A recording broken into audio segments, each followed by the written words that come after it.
do believe it should be fine. Right, hello, are we live now? Oh, that was an update. It switched from my stream settings on OBS to analytics, which implies progress. Are we live? We're live now. Hello, everyone?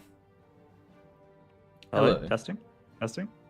I'll call that an absolute win. I think that's looking live. I was going to complain that we were late. Okay, we're live. We're live. I was going to complain that we were late for 3 minutes. But there was actually a technical issue. Yeah. Lemon did press live, and we were sitting there for like 2 minutes just talking, pretending we were live, but we weren't. We weren't actually live. No, I normally don't schedule streams. I just press the live button. I think on the schedule stream it takes like a couple minutes to go from like this is scheduled to this is starting now. That's my excuse either way. Hopefully none of you know what I'm talking about. But there we go. Hey Nikos. But yeah, we are here. The lobby is up. The announcement pings have been set, and feel free to join. Gator already has, of course, beaten all of you, but that's all optional. Just for the record, if anyone hasn't gotten the joke yet, this EU4 game will not start. What do you mean? This is actually the secret pre-lobby agreement. Once the Q&A is over, this is going to be the start of the next big Anarchy MP. No, Well, we're not. Here's the first question. Here's the first question. Just it's not actually one that's been asked, but have you explained the reason why we're sitting in an EU4 lobby? I mentioned this a couple times, but I think I've gone like on the record with this. So YouTube has analytics data that it gives to like you when you make a video and like, you know, do stuff. It's like, oh, this is what you did well, this is what you did badly. And that it also does that for streams. And it actually, a couple times when I did like the Mahafale streams, I did the MP streams, and especially based on the MP streams, it had this moment it would flag where like, from this moment onwards, the viewer retention and all the people watching would really decrease. So whatever you were doing before this point, you should do more of. And don't do the thing that made people stop watching. And what was the thing that stopped people, well, stop watching the actual stream, as it were? Turns out that it correlated perfectly with me sitting in the lobby. Basically, the moment I stopped being in an EU4 lobby was the moment that everyone stopped watching my stream. So basically, YouTube is telling me that I need to stream the EU4 lobby, and the actual EU4 itself, terrible plan. Do not actually start a game of EU4. People just want to sit in the lobby. Why would anyone ever want to watch EU4? We all know that when you play EU4, the genuine average human experience is opening EU4, looking at a list of countries that you want to play, realizing you have to set up estates, and quitting the game. That's how we play EU4, right? This is the normal experience of EU4 gaming. But with that said, how many people are in the lobby? I can't join, unfortunately. Oh, well, we now get a join. We're now on 3. I mean, it's an EU4 lobby that's not going to go anywhere, so I really hope people don't waste their time actually joining. But we're going to be sitting there with like 50 people sitting in an EU4 lobby that's never going to start. It's never going to start. Well, we've got England, Hawaii, and Mahafale, so you know we've got all the important occasions for a balanced MP game. Oh, thanks for the $5, Nikos, by the way, appreciate it.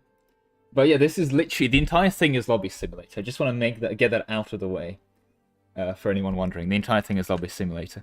But just to clarify, you can hear Bushy well? Hello, Bushy? Mic check. I do hope you can hear me. It's slightly awkward if you're not. No, I'm not going to press all four. Just talking to yourself. I'm just like, oh. Another deranged case. Yeah, am I loud enough? Anyone in chat? Am I loud enough? Too quiet? I'm gonna hopefully take that as a. The software tells me that he's loud enough, but I don't know if I can trust it because it also told me I was live earlier. The open lobby was never. It'll be fine. Yeah, just. I believe in EU4 players. Anyway, that's a yes from Herald, so I'll take that as an absolute win. Thanks, Nick Huss, as well for clarifying. Yeah, we take those. And thanks, Nathan, from earlier. Yeah. Right. But I believe we're like... Oh, and we now have a Caddo player. Oh, that's a real blast of the past, God. Like a 2017 meme. And it's Theodoro. Excellent options. But yeah, I mean, I think we're... Yeah, and hey, Tara Alexis has joined us as well. Or okay. Lord Simon on the Discord enjoys. Well, if we are ready to start some actual Q&A. So in case anyone hasn't heard, the kind of whole premise of this Q&A is that Lemon has not heard any of the questions that I'm about to ask him. We have about 50 questions, so 50 questions. And first of all, thank you so much to everyone who suggested any questions. I mean, we had so many. If your question doesn't get asked, I'm really, really sorry. I did have to cut a lot of them. So just shout at me on Discord if you care enough. Like, I've tried to kind of distribute how many people are asking the questions, not too many duplicates. And if I pronounce your name wrong, you can also shout at me on Discord if you really want to. I've tried my best to get second opinions on how to pronounce your names, but it'll be fine. He's done more research than me. I would not ask for second opinions. The final thing is I've adjusted the wording of some of the questions that have been asked. So the questions that I asked might not be like word for word exactly what you put on the Discord, but they'll hopefully have gotten hopefully gotten the vibes right. So the kind of overarching question you're actually trying to ask hopefully gets asked. Again, if that's a problem, shout at me on Discord, but after the stream. Yeah, any thoughts before we get into this, Lemon? I've decided to take a Dare to be Dangerous button. I've enabled custom nations. I'll let people have fun with that if you want to go into the lobby and enjoy some creations. But yeah, no, I think that's about that. I'm looking forward to the questions. I'm a bit worried about the nature of the questions as they were as well. But I guess that's part of the fun, isn't it? Of not being able to vet the Q&A itself. So not much more to say, and hopefully I don't regret everything, right? No, I'm not going to regret everything. You're not going to regret anything, I'm sure. So we will start then. I guess there's not much more to do. I mean, we can wait a little bit longer if there's more people who want to turn up, but we've been waiting about 10 minutes already, so I feel like the majority of people will be here. I think it's reasonable given that we gave a decent warning in terms of like the start of the stream, and I'm assuming a bunch of people will enjoy this as a VOD automatically uploaded by YouTube as well, so we'll let that happen as well. Yeah, just another heads up. You can't. Unfortunately, I've pre-done all these questions, so any questions in chat probably won't get answered. Yeah. To be fair, you guys did have fair warning. We pinged like 4 times when it was going to close. Yeah, I think if this is a pre-made list. It's not going to change from here on out. If I pinged more, I think people would have just left the entire Discord at this point, because I think I did like 3 pings about the Q&A thing, so I didn't want to spam it too much. Yeah, Sorry, Alexis, for parents really the whole day. No, absolutely. Oh okay. God, I'm just looking at preemptively I will have to say I'm just looking at the middle of Africa with a custom nation called N, and I'm just worried. I think I regret this. Maybe we should turn off custom nation. Maybe I should. Alright, are you all going to behave? Will you behave? Please. I already regret the custom. Oh god.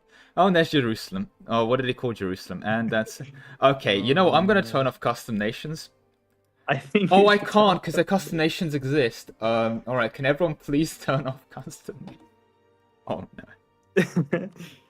Maybe just don't look too closely. We're gonna zoom out on it. But we're gonna. I was always really passionate about New Zealand gameplay. We're gonna really zoom in on New Zealand. Just zoom in on the ocean. Right, I will also preemptively say for people is that if you do start doing something too dodgy, I will just kick you from the lobby. Please enjoy your time, but do so responsibly. With that said, I believe we are good to go. Yeah, okay, well, let's go with the very, very first question. So, Remulop asked, how are you doing? Just how are you? Thanks for asking, honestly. I was not expecting that question. Kind of knocked me off the feet, but I'm doing pretty good, you know. Weather's seemed nice and decently. I'm in a good mood. Yeah, actually, I'm doing quite great. Thank you. Thank you for asking. Hope you're doing well too. Yeah, I'm fine. I'm vibing. I'm getting into it. But then Goofy Goober asks, do you actually like lemon cakes? Ooh, see, quite a few times inside videos, people would say like, I saw the name lemon cake, now I'm gonna go eat a lemon cake, and I've my usually go-to response to that was like, I make EU4 videos. You shouldn't be down to eating. And it's gonna sound a bit embarrassing saying this, but before I like started the channel and started talking about the whole lemon cake concept, I've never really had many lemon cakes. I've had a couple like lemon tarts, but that was about it. But then after making the lemon cake channel and then walking into like shops, I would spot like lemon cakes being sold because I'm like, wait, that's me on the shelf there. And I've picked up a couple, and you know, I've grown quite the liking to them now. So since then, so yeah, I think I think it would be a yes. Okay, so you are for cannibalism. I do not endorse cannibalism, but if I don't know how I don't like lemon cake. Sorry, Nick. I feel like I didn't think it would work as well as it does. Is all I will say as a lemon cake combo. And you know what? I appreciate the fine art of a good lemon cake. Is I think where it's fair to leave it at. Okay, well, to follow up on that, Julia asked, will you bake a lemon cake to celebrate? Are you a baker? Unfortunately, turns out EU4 skills do not translate well to the kitchen. In fact, one could say there's more of an inverse correlation when it comes to competence at EU4 and competence at going outside. But one of the more common things that I observed with the channel, of course, a lot of people that would Google lemon cake if they're trying to find one of my videos would Google lemon cake, and instead of giving EU4 content, would of course be presented with lemon cake recipes. So I do think it would certainly be not out of the question for me to just entirely unpromoted, maybe for an April Fool's upcoming one or something like that, just drop a lemon cake baking video from the lemon cake channel. It'll be the ultimate SEO bomb. Like Google will just love the lemon cake channel uploading a lemon cake baking video. At least I hope so. But we shall see from that. Some poor grandma is going to search lemon cake recipes, and then your video is going to come up. And you're like, oh, I really like this recipe, this video. I wonder what other content this really makes. Oh no! You know? There's just going to be a video essay on the concept of a late game in a video. Yeah. Oh. Right. Okay. We're gonna have to try and get through these because I don't want to be here all night. Style72 asks quite a simple question. Okay. Heads or tails? Gonna have to go tails. That tracks. You know, your character seems like. Does it? Is this a personality test the whole time? Is this like one of those BuzzFeed quizzes? Yes, that's what this entire thing is. It's just the entire thing. Quite a time. I'm gonna give you one of those like 4-letter. Oh no! It's gonna. I always knew I was an SMBJ.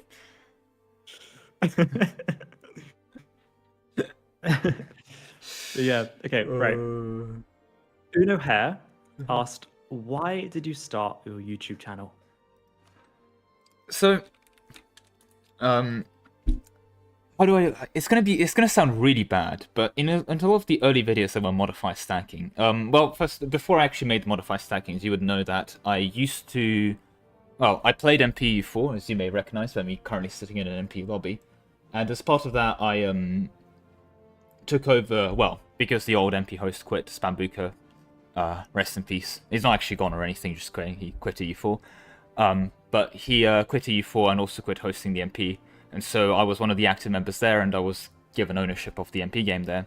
And so I kind of started because that MP lobby was streamed, and it always was streamed. So I was like, oh, I'm just going to take over streaming that.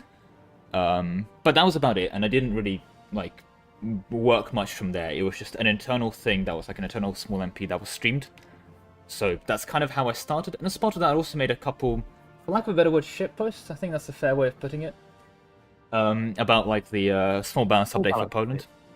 You know, I think that's a reasonable phrase for that. And then I didn't do much. But I think the actual like, okay, I'm gonna go make YouTube videos, was just for fun. I used to route quite a few modifier stackings. Like, especially a lot of my earlier videos, like the land maintenance stuff, for example, the improved relations, the movement speed one, that was a big one. Like, a lot of those videos were routed so far before I made YouTube videos about them. Like, I would just sit down and I was like, oh, I wonder what the max amount was. And this meant that when I was kind of walking into the whole YouTube thing, it wasn't like me making a YouTube video for YouTube. It was more of, I've already worked this out. I want to communicate this to the world, and I try and do it in a humorous fashion. And that's kind of the start of it, and I just kept going from there. And here we are now, 50,000 subscribers later. It's quite a journey. So it turns out a lot of people. A lot of people were interested, and then again, I did more than that because I think it's also a more statement to say that it wasn't just modifier stacking, right? There was a lot of messing around well beyond that and discussion of concepts, but that's truly the heart of the concept. In fairness, but yeah, and yeah, that's pretty good. So next question, another short one. TOSB asked, a comet is sighted. Are you choosing the economy falls or the end is nigh? I mean, I did already somewhat address this in the extended comet sighted mod, where I added like another 50 options. Well, it's more like 20, with some localized specific countries.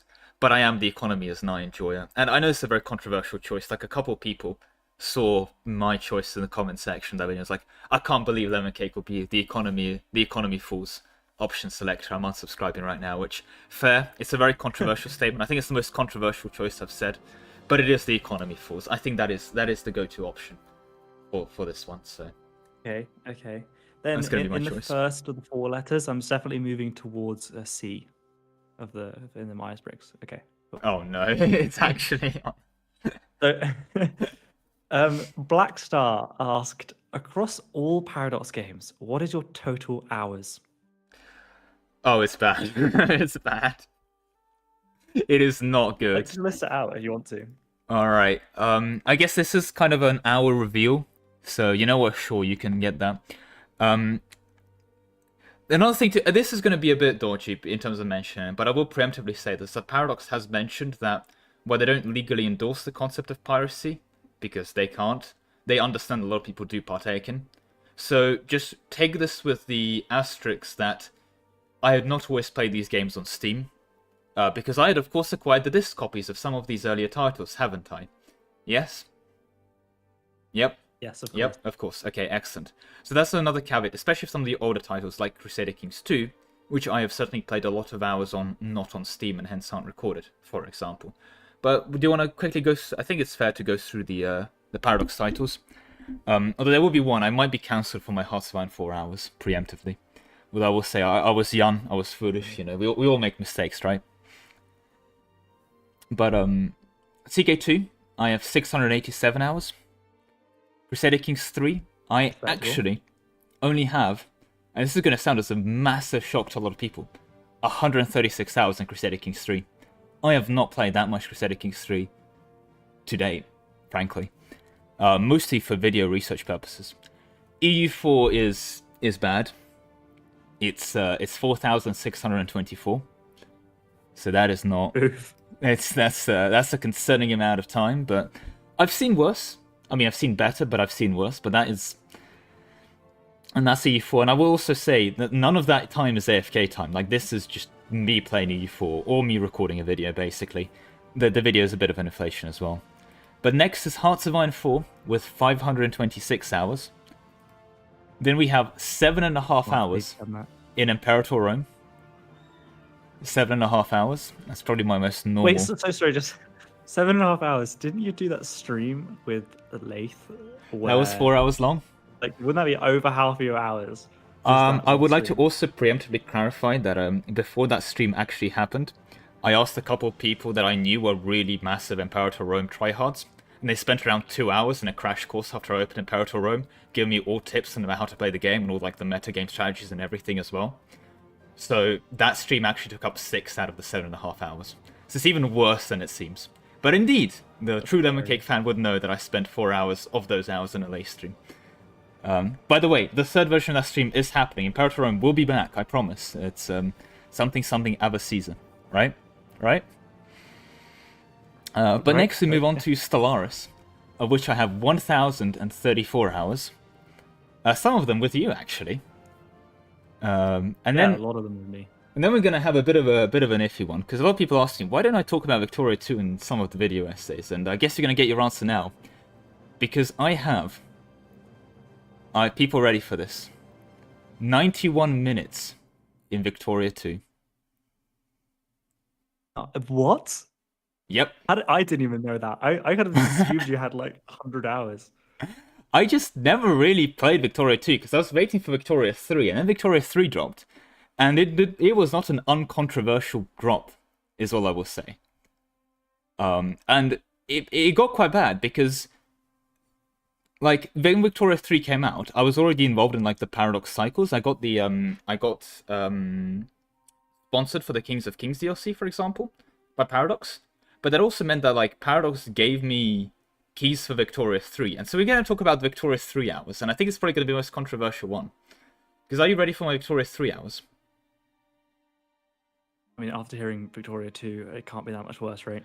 It is 0. I have not installed Victoria 3. I have Victoria 3 with all DLCs unlocked permanently. Thank you, Paradox Interactive, for doing that. I have yet to install Victoria 3 or open the game. All of my Victoria 3 knowledge comes from me talking with other people that have played a lot of Victoria 3. What? I think that's actually we've already had. That is the most controversial statement. But everything I've heard about Victoria 3 has been so negative. I'm just like, why would I play this game? So every time I need Victoria 3 things, I just talk to other people that have literal thousands of hours of Victoria 3. They discuss a topic with them, I talk about through it with them, and then just correlate their points across. And no one's called me out until this point. So yeah, I'm just going to come forward about it. I have yet to install Victoria 3. I have 0 hours played in Victoria 3. Yep. Just for the sake of completeness, to answer the question, Andrea in chat has just done it for us. But as a total of all hours that Lemon has in Paradox games, no, I do not like that math. I do not like that math. Andrea, that is... I don't like the final 0. I just assumed... When I saw this question, I just assumed you'd be over 10,000. Like, just kind of, it has to be over 10,000, right? On a somewhat that's other actually less thing, than I thought it'd be. On a somewhat slightly other topic, Count Cristo did a reveal of his hours in around 2019, I believe, and he had over 10k total, like comfortably over 10k. I think it was around 12k hours in 2019.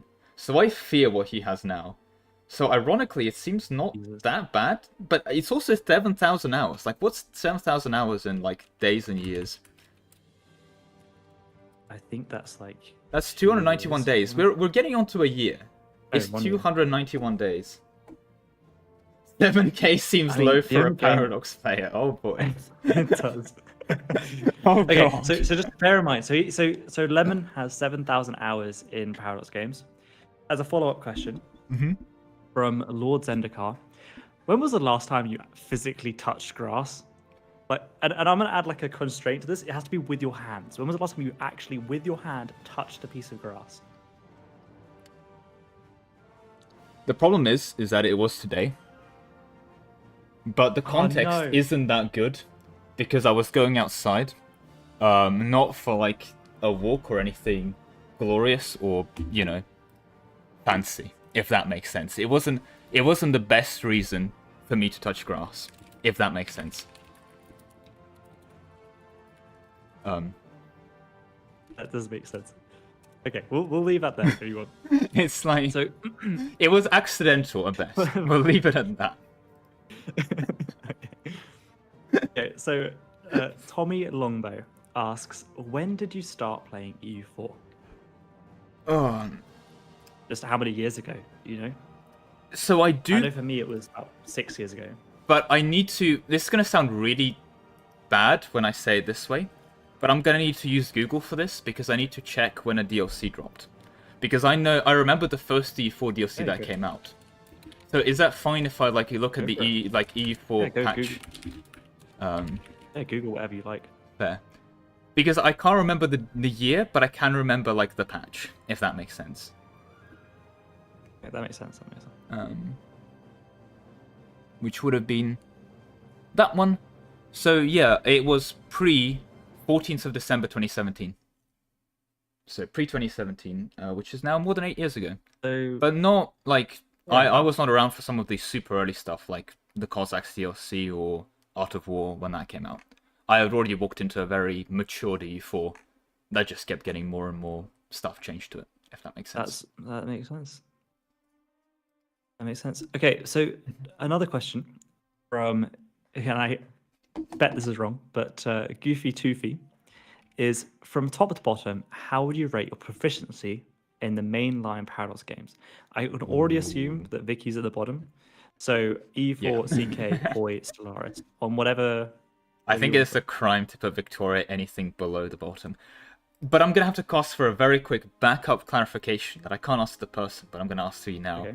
I'm assuming mainline means CK3, but could I, if given a choice, I put CK. could I choose CK2 instead of 3? Kind of like both the games. Could I choose Crusader Kings 2? Yeah, go for it. And I was assuming current patch. If I'm able to go back to the... So, the patch of Hearts of Iron 4 that I'm most proficient in is so old because it was before Stability was added. It was back in the days of National Unity. It was Together for Victory, like page. I'm very proficient, I think, or at least I'm very confident on understanding the game on that patch. Newer patches, I just haven't played. So this is another thing. Am I able to go back to a previous patch of Hearts of Iron 4? I know this. I'm add overthinking whatever this. conditions you want to this list. That's fair. All right. I think at the end of the day, if I had to choose any game, that I'm just going to be sitting down. There's a tournament. Good luck me. EU4, because it's by far the most played. It's by far the most understood by me in terms of the minimum thing. That's not even a question. Next is going to be a toss-up between Crusader Kings and Stellaris. The problem with Stellaris is that if you turn around and tell me that the Stellaris meta at the moment involves this very obscure civic trait, where you get 0.1 national unity for every single soldier job, but you actually have this weird government that turns every single job into a soldier job on the side, and hence this becomes the most overpowered thing, and it's something I've made up on the spot, I would not be surprised and be like, yep, that sounds like Stellaris, that's a Stellaris update, yep, yeah, that's something the developers would add, and it'll be patched next week, but, you know, that makes sense. So because Stellaris gets changed so much, I would say that if I'm allowed to pick CK2, I'd put CK2 in second spot. If I have to pick CK3, which I've played a bit, and I've enjoyed a lot of CK3 that I've played, to be clear. I'll put CK3 in third if it's CK3, but if I'm allowed to do CK2, I'd pick CK2 because Stellaris changes so much. But beyond that, in the third spot, it's definitely Stellaris, if we are considering the mainline game, after which it is very locked in stone for me. It is Hearts of Iron into Victoria, in terms of proficiency. Okay, that's a fair list. I mean, especially it tracks with the amount of hours you have in each of them. That is a very consistent amount with the hours. That's fair as well. Yeah. Okay. Well, on a different topic, Thorpe Hagriff asks, how many potatoes do you consume in an average month? What? You give the people an answer. This is what the people want to know. The people desire the potato council. Let's take a look at... I would assume that...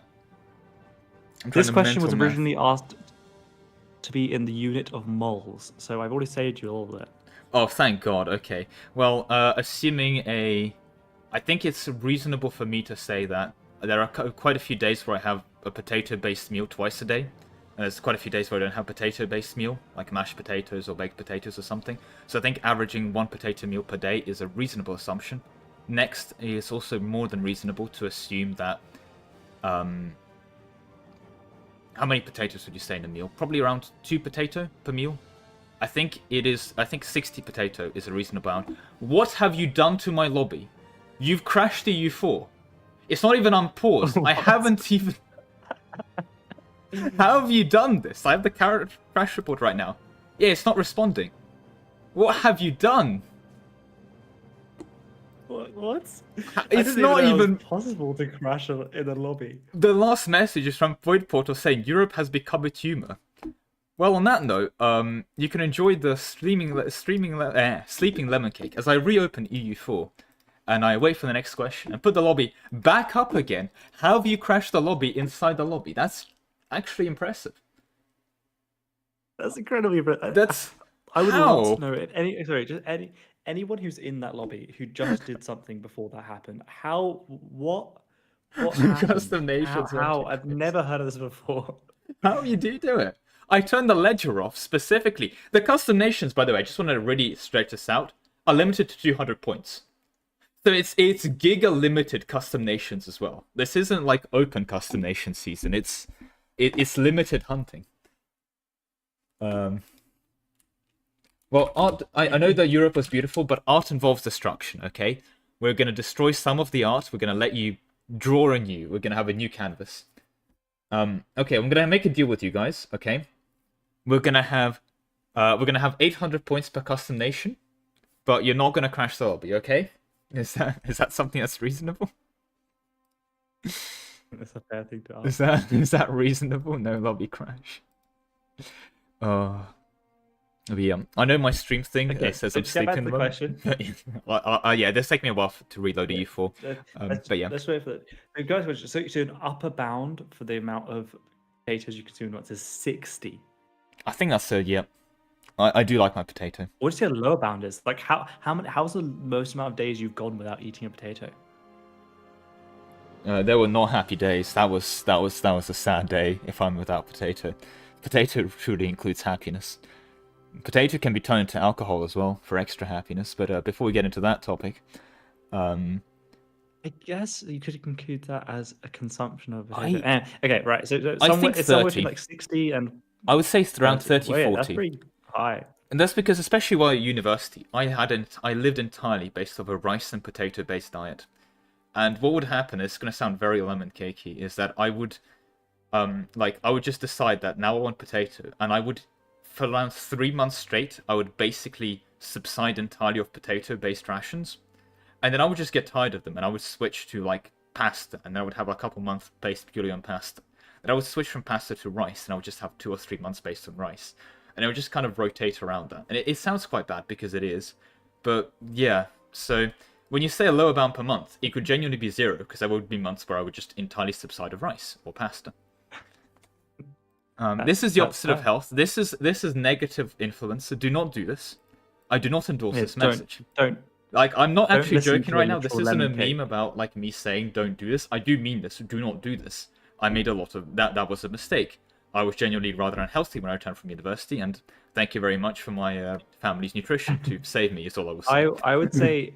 I would say that anyone who is listening to a fictional piece of cake tell them about nutritional advice is you probably got what was coming. Anyway, I think it's a reasonable assumption. to move on. The Foxed Lol asks, what kind of music do you listen to? Well, before I do answer that question, I'm just gonna pump the lobby code of the new lobby back up for those that are curious to rejoin.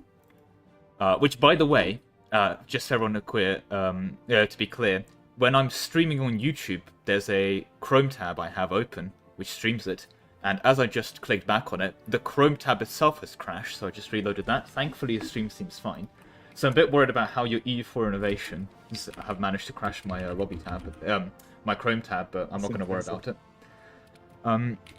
Regarding music, it's going to be... You're not going to like this answer. But I very much follow a... how do I communicate this? A Spotify suggested songs for my new songs. Which means it's really all over the shop. There's a decent chunk of Sabaton and stuff like that you'd probably recognize.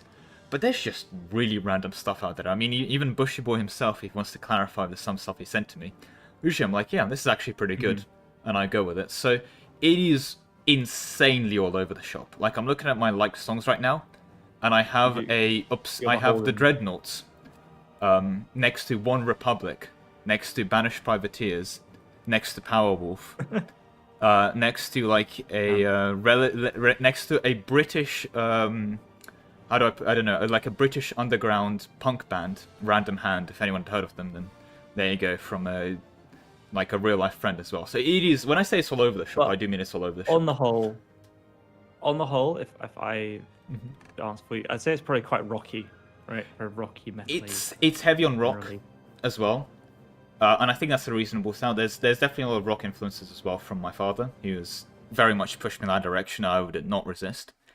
But I also had a beautiful summary from YouTube, from Spotify itself, that told me that my favorite genre for a year in one of those Spotify Wrapped was indie pop, which sounds counterproductive, like indie songs that are popular. But yeah, indie pop. Mine was once sad boy rap. Sad boy. summed up the music I It listened does. to, but It I never doesn't like seem considered that that as a genre. You know. But anyway, moving on. Banner asks, "What's the process for coming up with videos?" All right. Well, the first thing is obviously to go through the list of all the video suggestions and realize, wow, all of these are terrible. You guys need better ideas.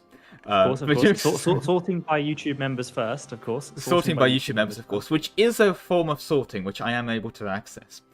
But, and it's going to sound quite bad, but a lot of the ideas are, while I'm editing other videos, I'll come up with a concept. And, I mean, even aside, a lot of the concepts I do to come up with are things that occur when I'm just playing EU4, right? I'm like, this will be neat. Or, for example, even the underrated monuments. A lot of that, the video concept behind that was just, I found a monument. I'm like, this monument's actually pretty good. No one talks about it. I want to talk about that in the video. Or even like the other video of like the campaigns to be taken.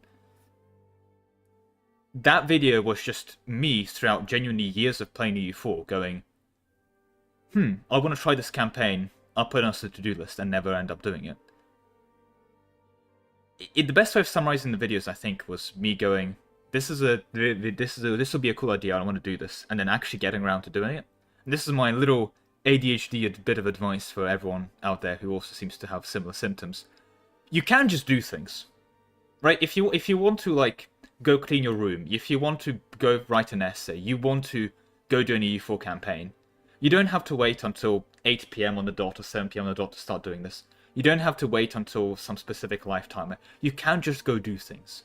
And for me, that's been really good for just saying, okay, I'm just going to go make this YouTube video now. I'm just going to go do this. It's frankly incredible. Great superpower, would suggest. But yeah, you're human. You can just go do things. I really want that. I really want that as like a metal plaque on my wall. You can just go do it. Pretty damn good. You just can go do things. You can just, but like, it's not wrong though, isn't it? Yeah, autism denial disorder, exactly. It is not wrong. But like, there is absolutely nothing stopping you. Just like, I am now just doing the dishes. Oh my god, I am looking at the map of Europe right now, and it is a cursed like imagination of like you can see the snake of the Switzerland person snaking into Italy and fighting over the Italy person clicking on them. It's art, and this is probably what crashed it. It's just become like our place over again, but it's the provinces. It's our place, but you can't overclick them. How do you join the lobby? Wait, okay. That's the lobby code. There's no password. Next question. Enjoy.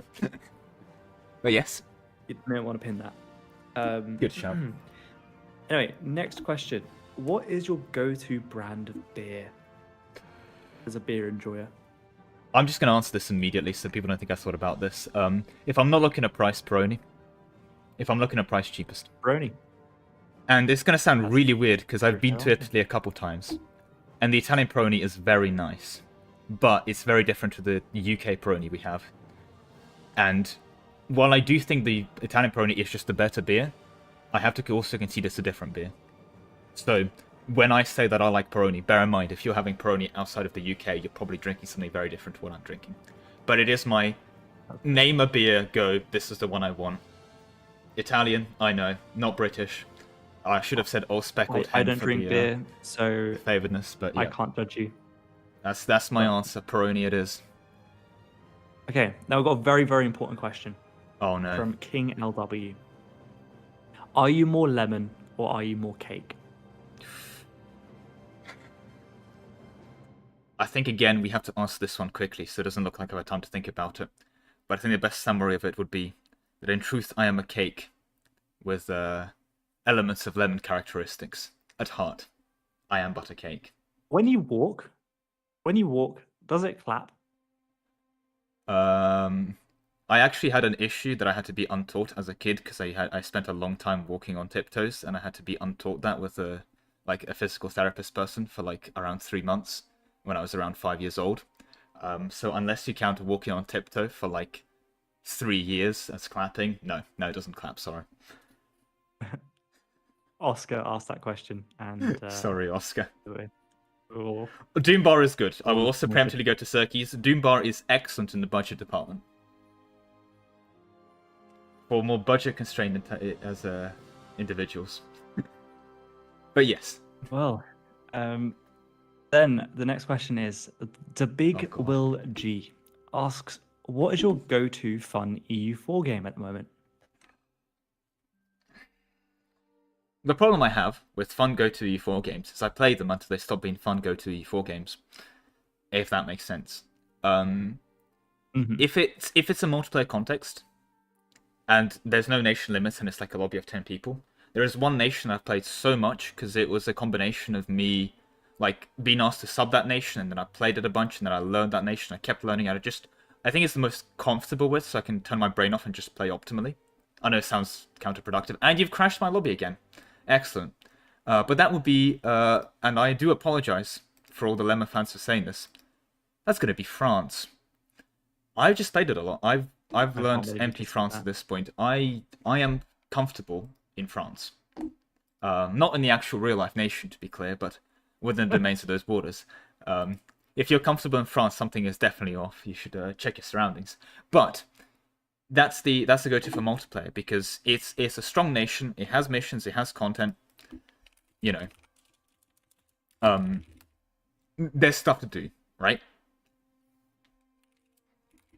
That's fair. That's. I mean, that's kind of, I guess, the point of the question was like, what's just fun to you? So I guess to everyone's disappointment. But for single player, I mean, I guess the answer is more single player. So but the answer is question. It just changes every time, so I can't answer that.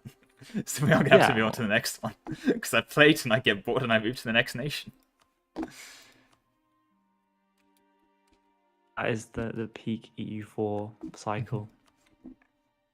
Next question is from John Parker. Oh, it begins. If you could add a new modifier to the game of EU4, what would it be? That's a good question, but I feel like we might be here all day. There's quite a few times when I thought this would be a cool modifier, like for a couple concepts. But because there's just so much, and they've made modifiers for everything now. Like I do mean absolutely everything. Like even envoy travel time is like a modifier that you kind of encounter, right? Yeah, especially in World Conquest. God. This is difficult now, because I'm trying to think. Do I get one? Do I get multiple? Do I get to suggest a couple that people choose? Like, oh, I'm overthinking I would say this. I'm overthinking what's the this. first one that goes to your head? Top of your head. They've already added it. I mean, like the what's it called? The absolutism efficiency thing. Because I feel like absolutism is a really flat one, and you just get to 100 and move on with your life. And even things like GovCap, I thought would have been cool to replace, you know, states, and then they just added that. So many of them were already kind of added. Like, it's tough, and it's also very difficult to suggest one that doesn't get completely broken when it's stacked to the absolute like limit, if that makes sense. But on a more I think the best way though to answer this, and it's gonna revolve in reworking the entire game. And it's more of a rework to a modifier, so we'll apologize preemptively, but this will be my answer. Building slots. They just don't work their way they're meant to at the moment, especially when you really build for the late game and overstack. For example, building slots that give you +1 building slots can be built when you're full built on building slots. So if you have 12 buildings and then you build a 13th building, you can kind of hide them into the universe, because building slots buildings that give you +1 building, like courthouses, don't actually cost you a building slot unless you build them when you don't build your 12 buildings already present. And the fact that there are just such a hard-coded limitations on building slots, as well as the buildings already present, means it's very hard to mod in or add custom buildings without jeopardizing existing things. And then the fact that there's a whole manufacturing mechanic. Scrap manufacturing versus normal building descriptions, and just have like a logistical supply system of a province, of how developed provinces, instead of the actual dev clicks, like system for a province, and then let you see how many buildings or other kind of infrastructure you can build, not dependent on this vague building slot. I guess it's more of a mechanics rework, but that will be my answer to move on for time. Yeah. Okay. I'd say that's a pretty damn good answer. You know? It's a very specific, and I do apologize. Yeah.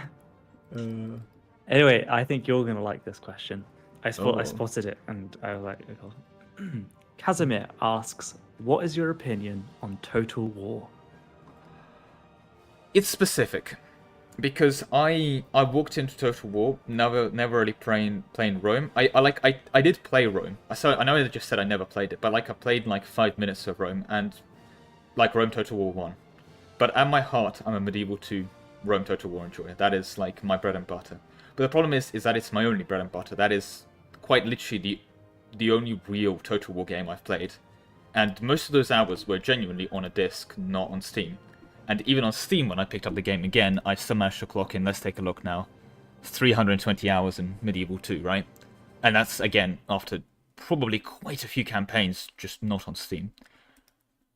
And I feel like I would have loved the Total War, like, Warhammer series as well, because I did like the entire universe well before they made Warhammer games, so it was kind of a merge of two series coming together for me.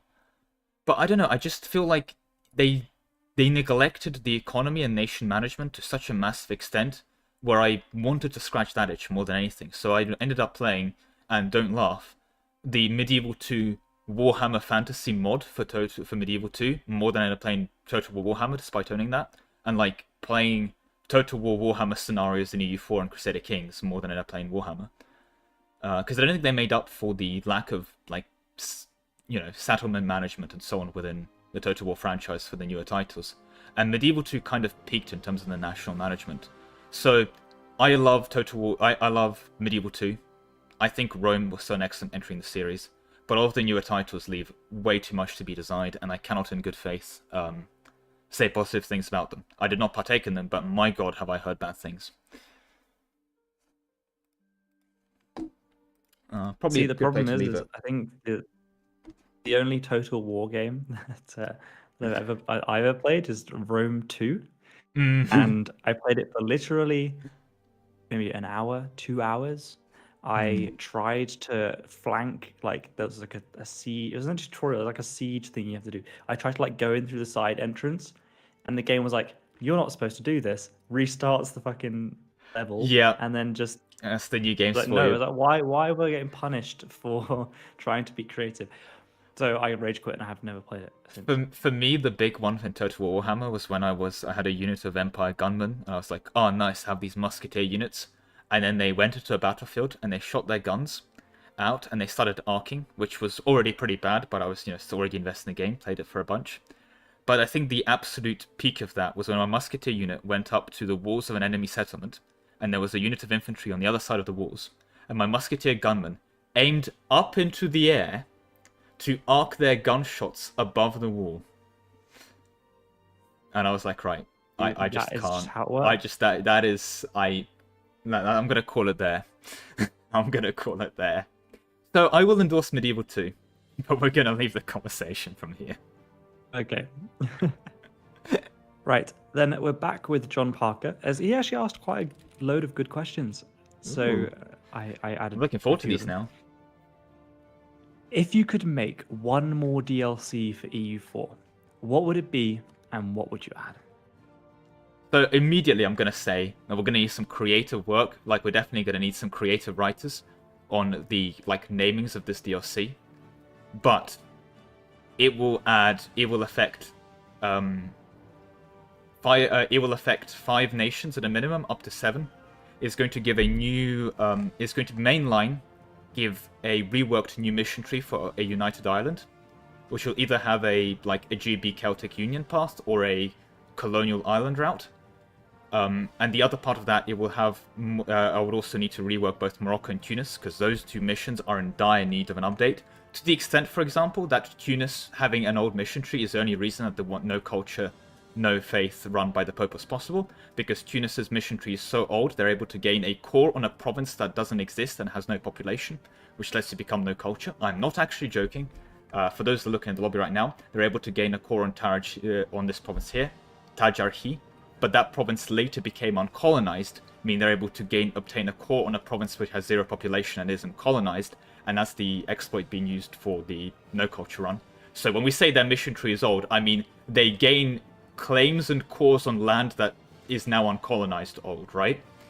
So I want new Tunis missions for like a Carthage Formable or new colonial path. I want a Morocco rework to their missions, and I want a Ireland rework to their missions. And as part of this mini, I guess Tunis, Morocco less colonial, but maybe in an island path colonial, America and Brazil need missions.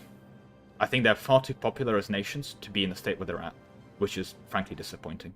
So a final EU4 DLC for me before I say, okay, area region's been touched up, and it's almost a double mission for these, because Ireland does have some missions, would be Ireland, Tunis, Morocco, America, and Brazil.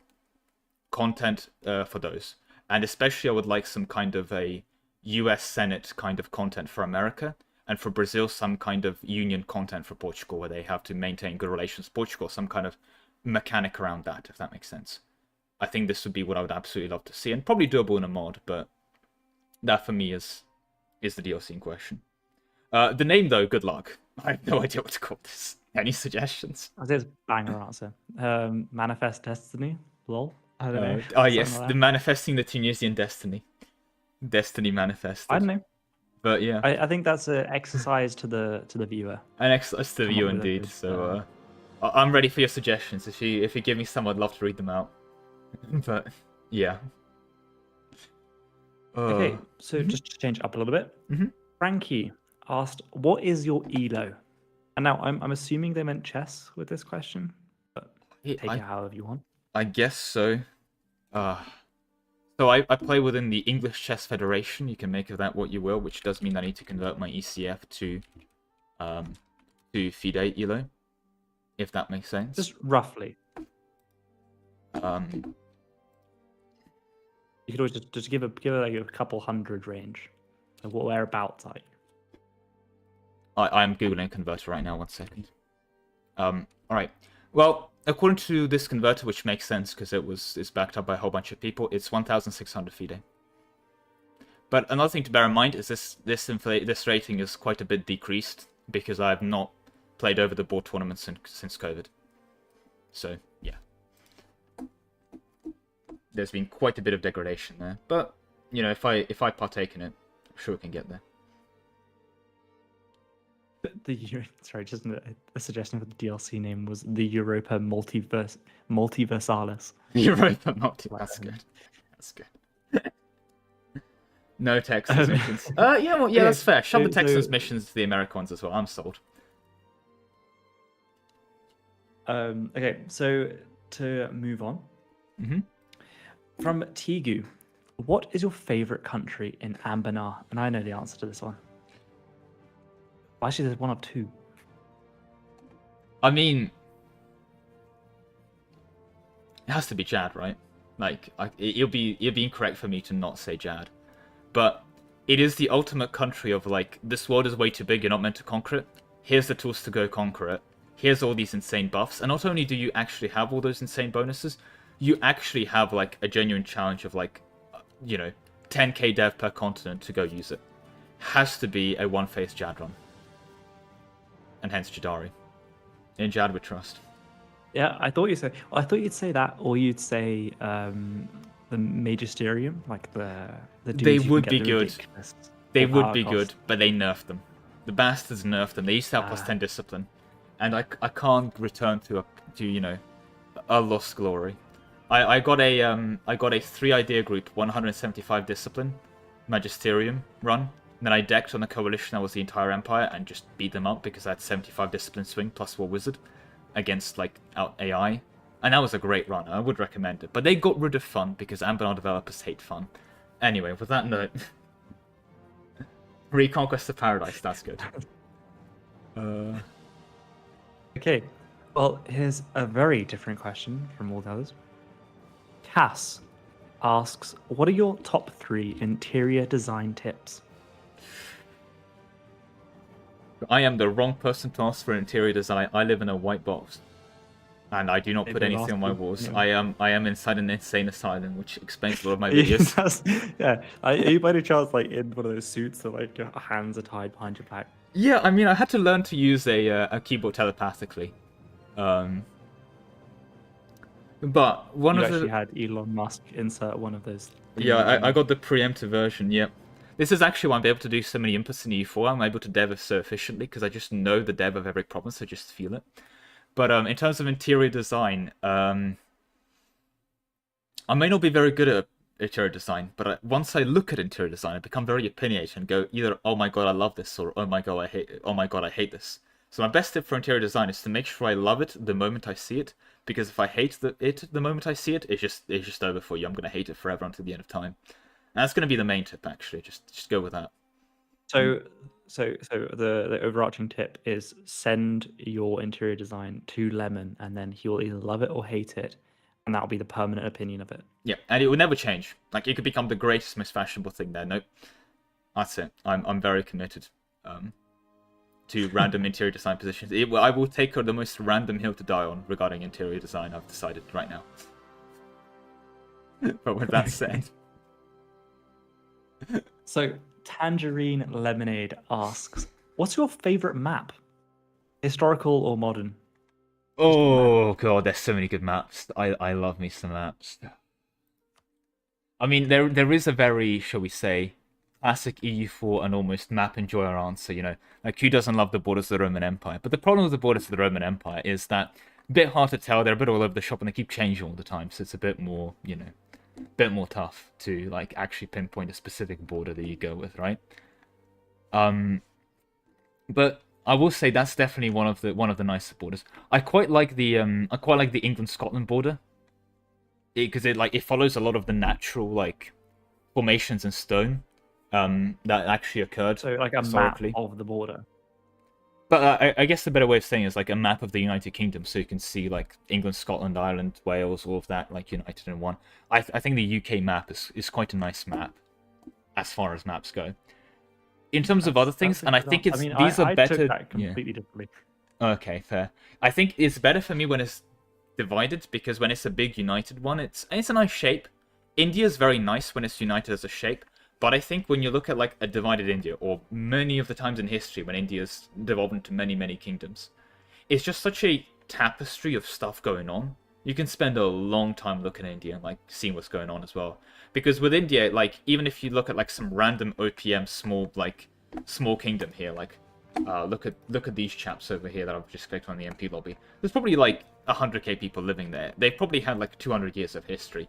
And they're just a two-promise miner that dies every game, but it doesn't matter. There's so much like stuff going on. India is definitely great for that. And you'd think China would be good as well, but China actually spends most of their time united, so it's just one big blue blob. Well, not blue, but, you know, one big blob. I was thinking of France. No, I would not endorse the map of France, but there we go. I'd say India definitely up there as well. When I was thinking of how you were going to answer this question, I was thinking, like, what would I answer this? And my answer is, like, I like any map where it's like normally of Europe, where it can be of some kind of metric, and like the northwest is all green, right? The middle to northeast is yellow. The Balkans are just red, and so is Portugal. Yeah, and so is Portugal. Yeah, the Portugal is element. Giggle every single time I see it. Yep, every time. Oh, it's just preemptible. But yeah, that was it. It's just interesting you took a completely different take at that answer that I wasn't quite expecting.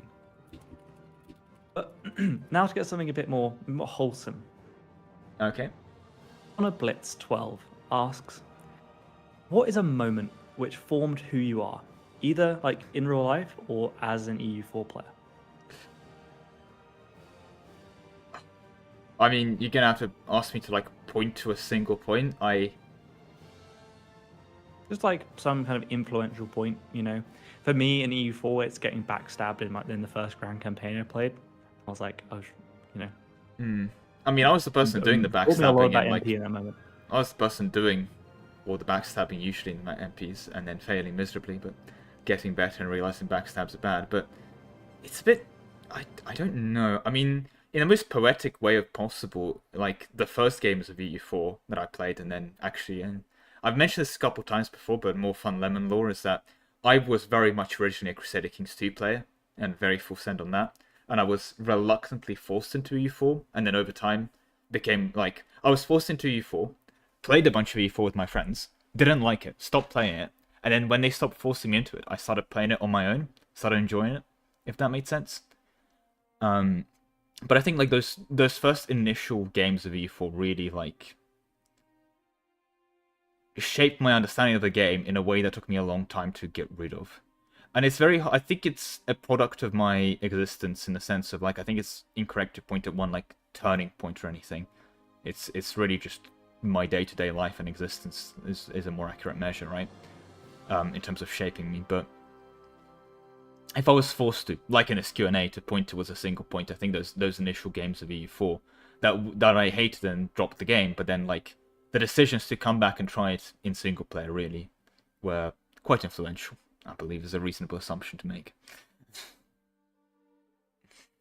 But I yeah, mean, I probably where I'll remember leave for me, it was like it took 50 hours before I actually liked EU4.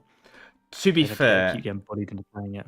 I think I do remember a lobby of it was me and a real life friend that I'm not going to mention by name as well, and you in a lobby, and it was a co-op lobby of you and the real life friend, and I was in Portugal, and you two were sitting on Spain, and you just spent an hour going through EU4 buttons and interactions, and then you had to go, I remember. and that this. was it. That was the entire thing that occurred. This was like the worst ways of getting EU4. You go into it, we never unpause the game, we never get to anything fun, we just goes through all the menus and everything going on, and then you have to go and we leave, and that's it. And I think that's probably one of the worst ways to introduce, EU4. It definitely was. I mean, I played it for a few years, it was over a year.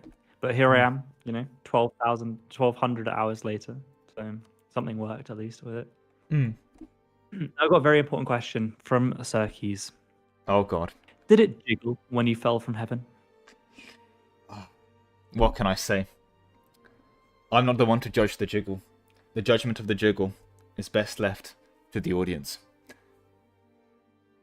I mean, I heard it from around the globe, so it was definitely a good jiggle. Well, what can I say? That was one of the for me to know and for you to find. Oh, of course it was. It's for me to know and for you to find out. Swiftly on.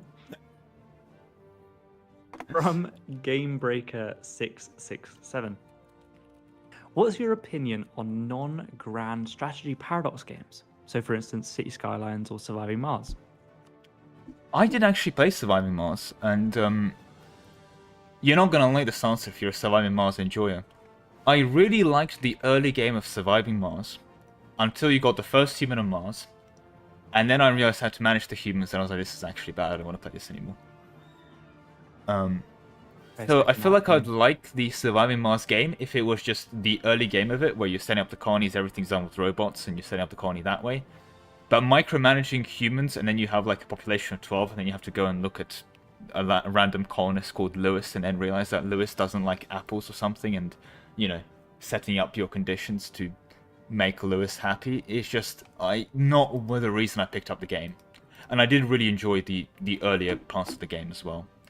But that's kind of the main non-line paradox game I really played. For the most part, that's about it. City Skylines is usually the other big example given, but I just played SimCity 4 if I want to play a city builder, and I've kind of finished SimCity 4 back in the day when that came out, because this is an ancient game by now, SimCity 4.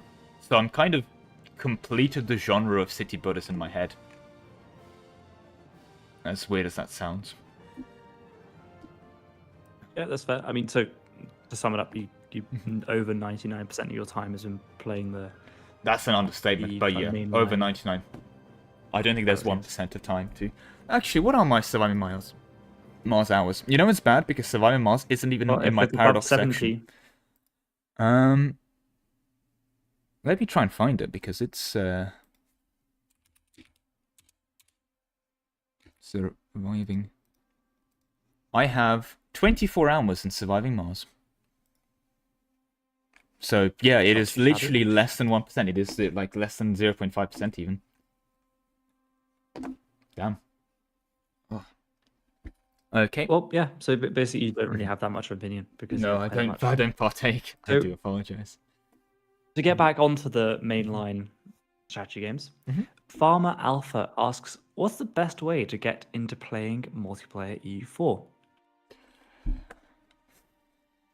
So this is a big one because I do very much endorse multiplayer EU4. The problem is that the honest answer to that question is going to involve a lot of pain and suffering for quite a while. It is yet again another new cliff because the EU4 multiplayer audience isn't as wide as the single player audience.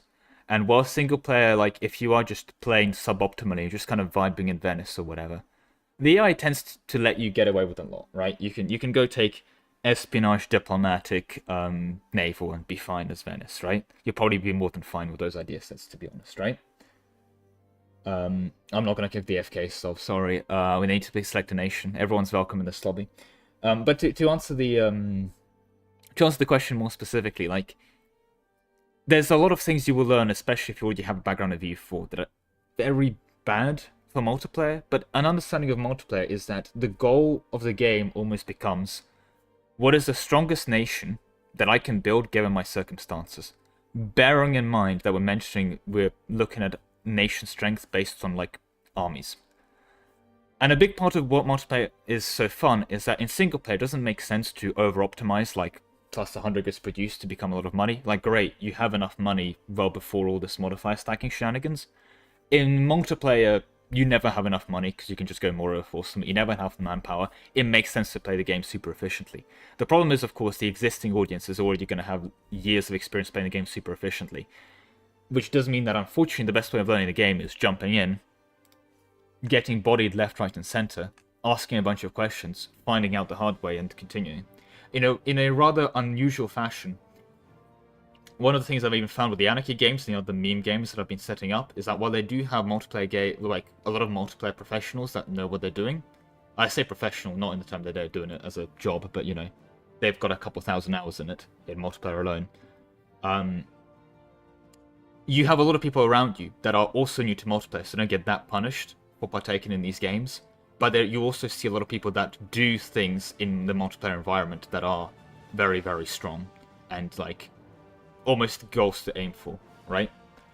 I don't think I can endorse multiplayer coming into it if you're not planning to optimize and make a strong nation. If you want to go into multiplayer because you want to try and see how good Rebel support efficiency is, that's not what the multiplayer scene is, right?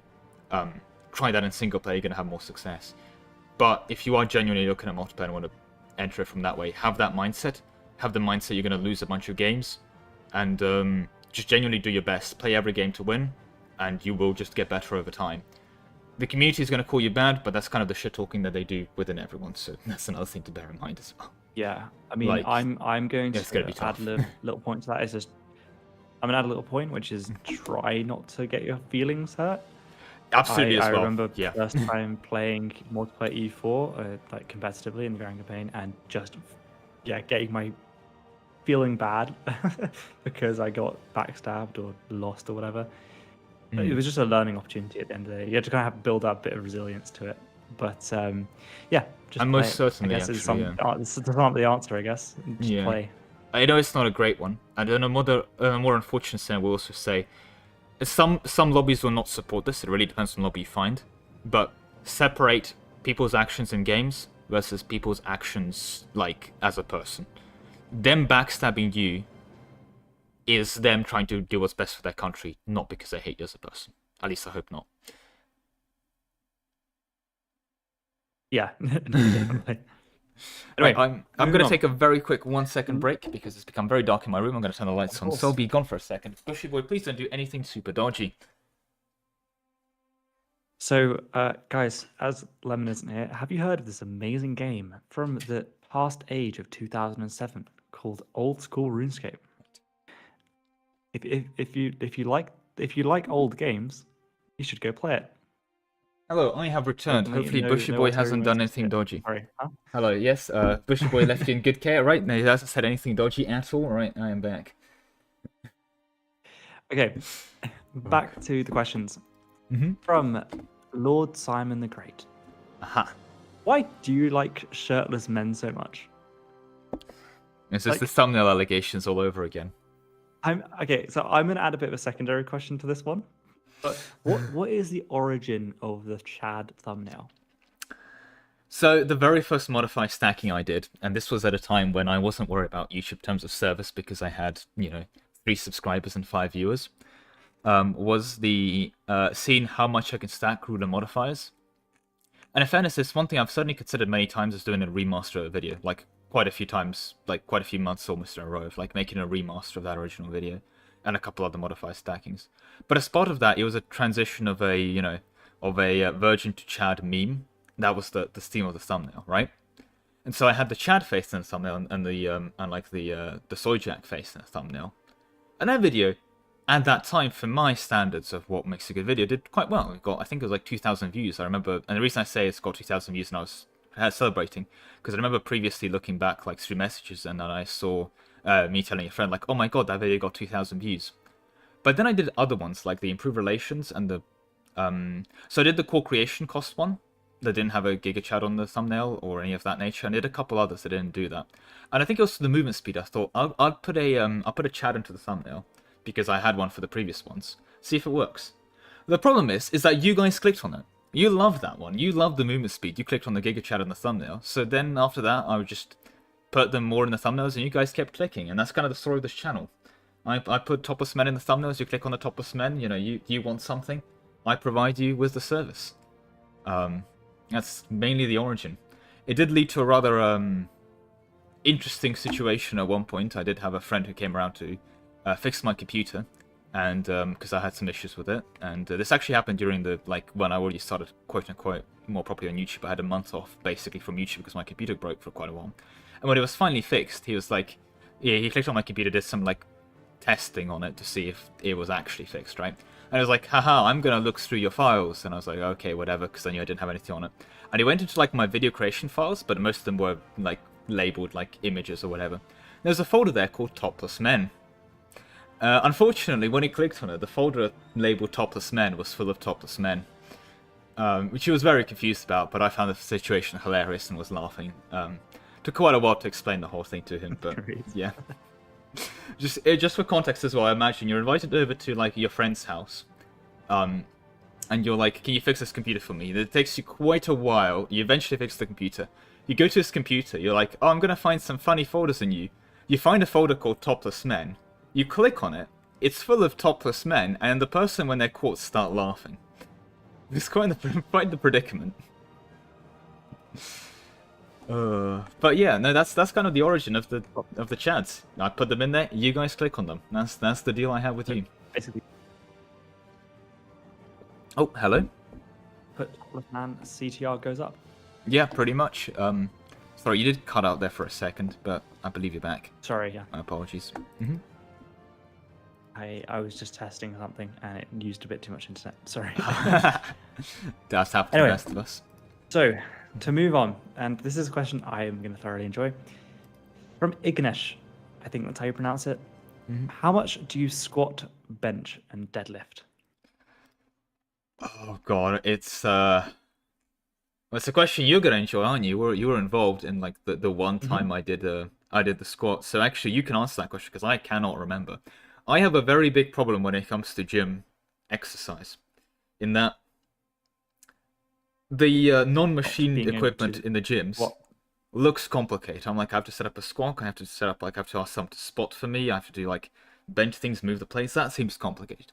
Meanwhile, the machines are rather simple. You walk onto them, it literally got pictures on the side of it on how you're meant to use it. Very convenient. If I account for the pictures on the side of the gym machines, great idea. They need to do more of that. They need to have pictures in every activity in real life of this is how you're meant to do this thing.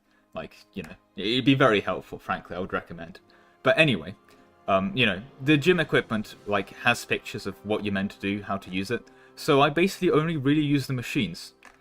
Which means if you ask me what I can oh god, you're gonna be able to answer this for me, Bushy boy. But the one where you have your heads above your you move your shoulders up and then you push up with your hands, for example.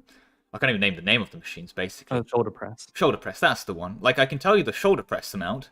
I can tell you on the reverse fly machine or something like that. I can tell you a number on the leg press.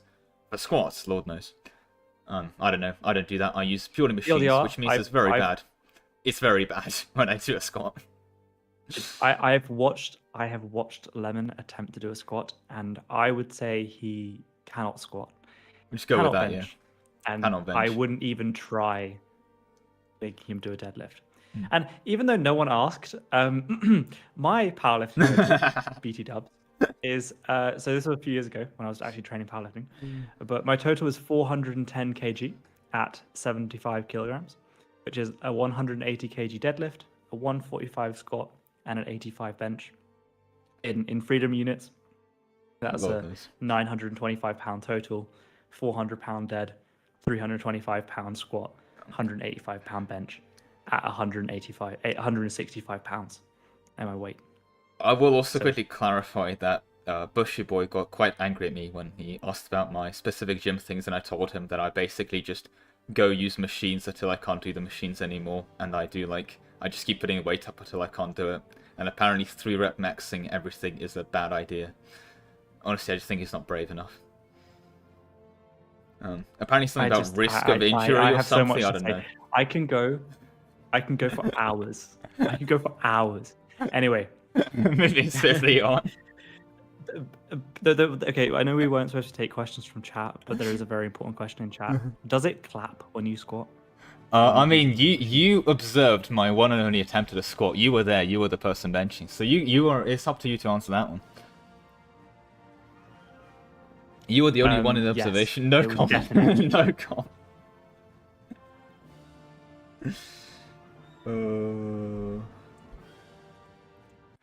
So I'll let you pick the domain on that one. Let's move on. Let's move on to something else.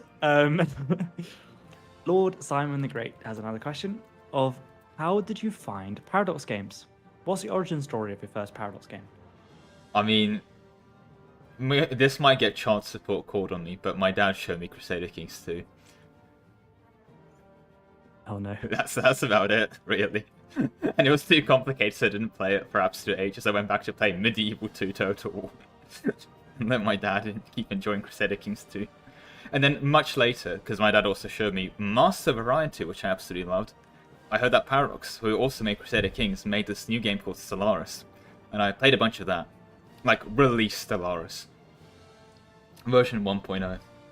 For those unaware. But yeah, so that's about it, basically. CK2 was shown. It's too complicated for me. I ignored it. Played other games, a lot of other strategy games. Played Stellaris. I was like, oh, Stellaris and CK2, similar company. And then saw that my friends also had Stellaris on their, on their Steam list. So started talking with them, played a couple Stellaris games with them. And then they were like, oh, by the way, there's also this thing called EU4. And hated it, and, well, I mean, I've told the rest of the story from here. Yeah, of course my father... He has a lot more Vicky 2 hours than me, is all I will say to our Alexis. Like, I think he's around 1,000 hours in Victoria, is all I will put it this way. He's a Vicky main. Explains a lot. Well, he will be disappointed in your Vicky hours. Yeah, thankfully he doesn't watch my content, so I should be fine. He watched it was very weird actually, because he told me that he saw my naval combat video sucking. So that was weird, because I'm like, you can't look at that. That's my stuff. You can't look at something that 230,000 people have seen. That's private. You can't look at that. That was very weird. But yeah, no, that's the real answer. Anyway, moving swiftly on. Mr. Magic Mars asks, if you were a CK3 character, what would your traits be? I mean, other than Herculean and genius, of course. Of course. Am I allowed to pull up the CK3 trait list? Is that... or do I have to do it by memory? Yeah, you can pull up. You can pull up. Alright. The temptation to go lustful is just way too fresh, but I have to say no. I mean, I would love to say diligent, but that's just a lie. I don't think I'll be... I don't think brave is more accurate. I'm not... I don't think craven also works. Calm is wrong. Wrathful, I think, is incorrect. Chaste or lustful, I'd rather not comment on. Content or ambitious? I think ambitious I could claim, but I don't know if it would be enough. Definitely don't claim diligent. Maybe could get lazy. Definitely not generous. Could go for greedy. I could see greedy. You know what? I'm going to lock in greedy. I'm going to lock in gregarious, because I do like going outside. And I am the best, and the greatest, and the most humble, so I'll probably lock in arrogant too. But that memes aside, I'm not actually looking arrogant. Let's see, what would I put? I think greedy and gregarious are reasonable, but I'm missing one. The thing is, a lot of the other traits are very you're very passionate. Like if you say you're paranoid, you're not just a bit paranoid. You are very, very paranoid, if that makes sense. Like if you say you're gluttonous, it's not that you like eating food. You're just passionate about food consistently. I'm not that dedicated to just both the concept of justness, and I don't reject laws. Oh god, this is complicated.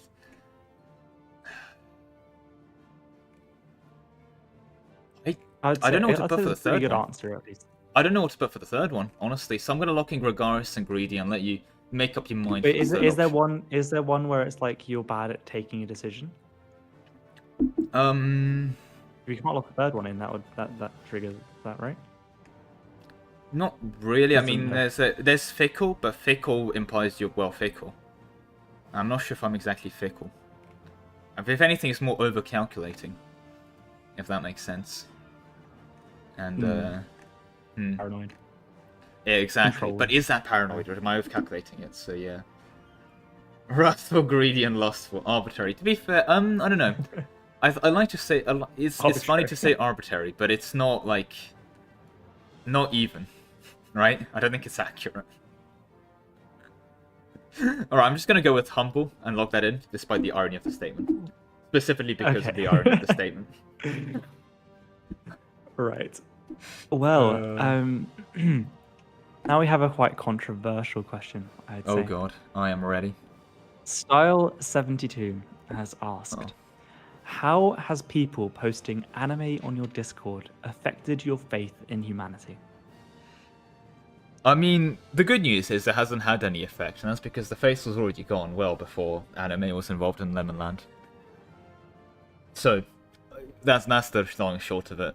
It was expected, and unfortunately, I'm pretty sure if I had to sort by anime watchers, sorting by Paradox gamers is a better way of seeing anime watchers than an anime Discord server. I think there's probably more. It's a depressingly big section of the Venn diagram. Indeed. I mean, if I banned anyone with an anime profile picture off my Discord, I would not have members. It's the unfortunate reality. So your overall faith in humanity. So to answer the question, your overall faith in humanity hasn't gone down because it couldn't go down. Yeah, it's already net zero. It's, you know how like Paradox caps some modifiers at 90? Yeah, mine's already at the bottom cap. You can't stack faith in humanity modifiers below 0. Someone hard coded it at that. Sorry. Well, okay. To go back to EU4, TOSB asks, do you have an unpopular opinion about EU4? For example, a liked mechanic that you don't like. Oh, I'm gonna get cancelled for this, but should I say it? Because I've lost like real life arguments about this, despite me being correct, and I believe it's correct. Then this is a perfect kind of unpopular opinion. Okay, I think missions are bad in EU4. I think the game would be better if no country had missions, and content was done through events, ideas, and everything else in between. Because I believe missions log down a path that is way too pre-built, and instead of basically playing a open world game where you decide to play how the game you want to, you're trying to follow a mission tree for better or for worse. So I think doing content around missions is a bad thing, and content should be done throughout flavor events and other methods instead. You can get your lore from your events, style 72. I think the entire domain of missions, which is kind of bad for me saying missions bad because the Paradox monetization model for the past like 5 DLC has been just making missions. Missions bad. Just the game should be sandbox, and you should expand on the system of you roll random missions based on your current situation. That should be made more dynamic. There's missions that you roll based on your current situation. It'd be kind of like the estate. You know, the estate agendas? Expand that. Make that the mission system, right?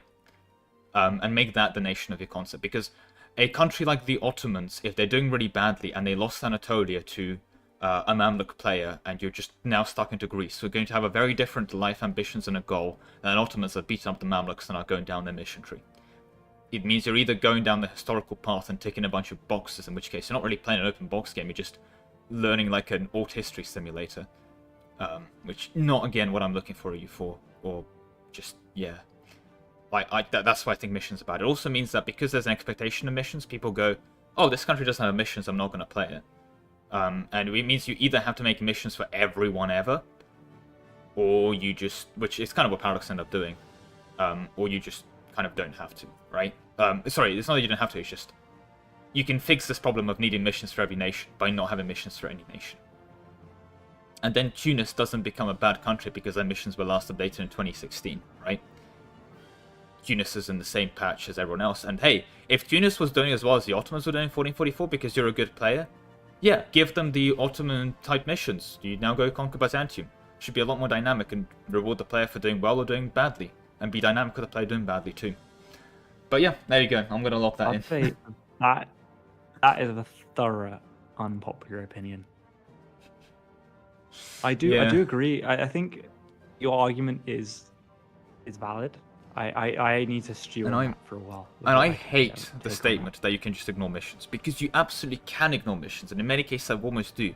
But every time you're doing that, you almost feel like you are like handicapping yourself compared to what you can be doing just following the missions. So you either feel like you're actively handicapping yourself, which is not a good feeling to play while you're playing the game, or you're constantly going through the mission tree, in which case again you're almost playing a visual novel. No offense, Star Alexis, but that's my answer. EU4 visual novel when? Exactly right. But yeah, I mean, it's one of those. It's like one of those games that have fake choices where you have like 3 options to choose from, and all 3 give to the exact same like outcome. Yeah. No, this I get minus 50 dev cost that mission. Exactly right. But yeah, sorry. But yeah, I think that Anbennar, like just to use an example, they take it the other way, where everyone has such big mission trees that it's like becomes kind of almost a feature. But yeah, no, Anbennar is a great mod. I respect the opinion. But Anbennar also that was a lot better than I thought it was going to be. Like that was a much better unpopular opinion. So anyway, let's just move on from Anbennar before I go annoy them. 1 hour and 20 minutes. Oh god, okay. How many questions have got left? There are 14 questions left, and then the after dark period for this live stream will start. And let's see if Incompetent will be able to find the ready button. He hasn't found an hour and 20 minutes. Hopefully he can find it by that point. But we'll see. We'll see. So more of a history question now. Mm-hmm. M-Kill asks, who is your favorite historical figure from the EU4 time period? So from 1444 I mean, I just to have an answer. Okay. This guy in Urbino right now, the guy that initially restarted the Renaissance, the Count of Urbino. Feel free to Google into him. Extra History did an entire series on him. He was one of the more proficient, like condottieri individuals within the within Italy, and as part of the wealth that he did, because he did a lot of his big like feature, shall we say, is that he was a condottieri captain in Italy, and everyone's a condottieri captain in Italy if you're in Italy, right? Even the English were a condottieri, had the White Company as condottieri company in Italy, right? But his whole thing was that once you bought him, he would never accept a bribe to switch sides. And this was actually very oblivious, where I think it was a famous case where he was initially hired by a company, like I think it was by one country A, I forgot the specific countries. And they offered him a bunch of money, like to fight for him, so he went with them. Then there was news that the country he was fighting, country B, offered him a bigger, like, salary. Before that bigger bribe arrived, country A increased their salary preemptively, so he wouldn't switch sides, right? And the guy turned down the extra salary from country A and turned down the money from country B to say, no, you pay me for this, I'm going to fight with you. And yeah, became a very renowned and popular condottieri captain during the period. Made a bucket loads of money and used all his political connections to make sure that war never came to Urbino. And in some cases became the literal birthplace of the Renaissance, because the library in Urbino was a place where a bunch of the texts that were used for the Renaissance were initially stored. So yeah, it's very obscure, and the reason I'm able to answer this so quickly is because it's quite an obscure person individually. But yeah, that's my answer, and I'm gonna lock that in initially. That's a great answer. Hope that's because I did not know about this person. Fair enough. I'll have to go down a Wikipedia rabbit hole. It's just guaranteed. Again, the Extra History series it's like 10 years old now, but I would genuinely recommend it. They did like a 6-episode thing on the guy going through his life and everything. Genuinely would recommend. But yep, I I, believe I, that's I it. might have to watch it. So let's move on to the next question. The awesome rabbit. Now you've touched on this a little bit, but what was your inspiration behind modifier stacking? Like just in the game, as you mentioned earlier in the question, you said that you would do that for fun. But what was your first kind of major inspiration that modifier stacking would be cool? I mean, in many ways, one of the reasons I really got into EU4 was, and it's going to sound really rather ironic considering it's the person I heard the exploits of but never watched initially, was Floribori doing crazy stuff. And initially, like, back in the day when there's a lot less modifiers to stack, he did an Ottomans, which he then, like, got himself down to an OPM, beat up Circassia, got Circassia to full annex him, but did another bit of a weird setup where he became a tribal Ottoman Empire. So he had the Ottoman ideas plus became tribal, and then did some other like shenanigans and twists to be able to get minus 98% core creation cost. And bear in mind, this was at a time when core creation cost wasn't capped. And for the other context of how insane that had to be, he had to also go Coptic, and he had to become the Emperor of the Holy Roman Empire and pass one of the reforms for core creation cost, right? So 98% core creation cost was insane, but it was uncapped 98% core creation cost. So we're talking like a promise that would cost 100 admin would cost him 2 to core, right? So he had basically 3 cores, and that was a beautiful run, and that was rather inspirational. And it really kind of showed just what was possible in this game and how, like, if you went out of your way to break the game and go through all these soups, you can do it. And in many ways, that was, like, it didn't start the channel or anything, but was a big part of the, this is neat, I'm going to start mentally routing it. And then, like, 8 years of procrastination later, I finally, you know, opened editing software and made the first videos. So I think that's a reasonable way to give credit. Yeah, that's And Flory, what do we trust? hopefully, yeah, one day. Well, Floribori was definitely a big inspiration. So I'm not surprised there. To move on from this, Pop34 asks, "What is your least favorite mechanic in EU4?" Mine's modifier stacking. Oh, there is an element sometimes where Paradox, like, either has a modifier uncapped or caps in a weird place that is unexpected, but that's more of like, okay, fair, this should be capped. For many other modifiers. But in honest answer, and I think this has to be, because CK2 did it just not even better, but kind of had a bit of a side. Aggressive expansion is a joke. And it's going to be very controversial on players that, shall we say, are, how do I phrase this politely? Okay, I can't phrase it politely, so I'm going to phrase it not politely. Are bad at video games. Aggressive expansion does really not stop you expand if you know what you're doing. You can juggle truces, you can do so much shenanigans around juggling aggressive expansion. And sure, if you're starting as an open aim in the Holy Roman Empire, it is going to hold you back. Yeah, it's probably going to be worth taking espionage ideas in that situation. If you're playing in India, you can kill everyone in India before aggressive expansion can become an issue. That's just, you can outscale the aggressive expansion. You can outscale the aggressive expansion in Russia. You can outscale the aggressive expansion in the Middle East. You can outscale the aggressive expansion in Africa. Lord knows you're going to outscale the aggressive expansion in like China or Southeast Asia or the Americas, right? It's a modifying that conceptually works at limiting player aggression and having fun early on. But even then, for the, shall we say, people that are new to the game and are starting out, how do I say bad without being rude? Like, it's frustrating. It's almost a you're having fun, you're expanding modifier, which is just annoying. And for, if you're really good at the game, it's just another thing for me to manage, but I can just manage it and it's fine. And of course, you can just outscale the aggressive expansion. Very rarely does aggressive expansion lead to game overs, especially considering the amount of times you can abuse it by calling in your allies and giving up your allies' land instead, and so on and so forth. Like, the entire mechanic should also be rephrased as well, not as a term of aggressive expansion, but as a threat. You shouldn't join a coalition based on, oh, I'm playing as France and I just conquered Tunis. Well, I guess I am the Mamluks, I'm going to join a coalition against you. No, if Mamluks joins a coalition against you, it makes no sense they're going to be joining a coalition with, like, say, England and go fight the next war against Brittany. But what would make sense is France is on my border. I believe France is a threat. I'm going to join a preemptive coalition. Not one based upon an arbitrary aggressive expansion gained, but one based on how much of a threat this country is to you. I think it would be just such a much better rework of the mechanic.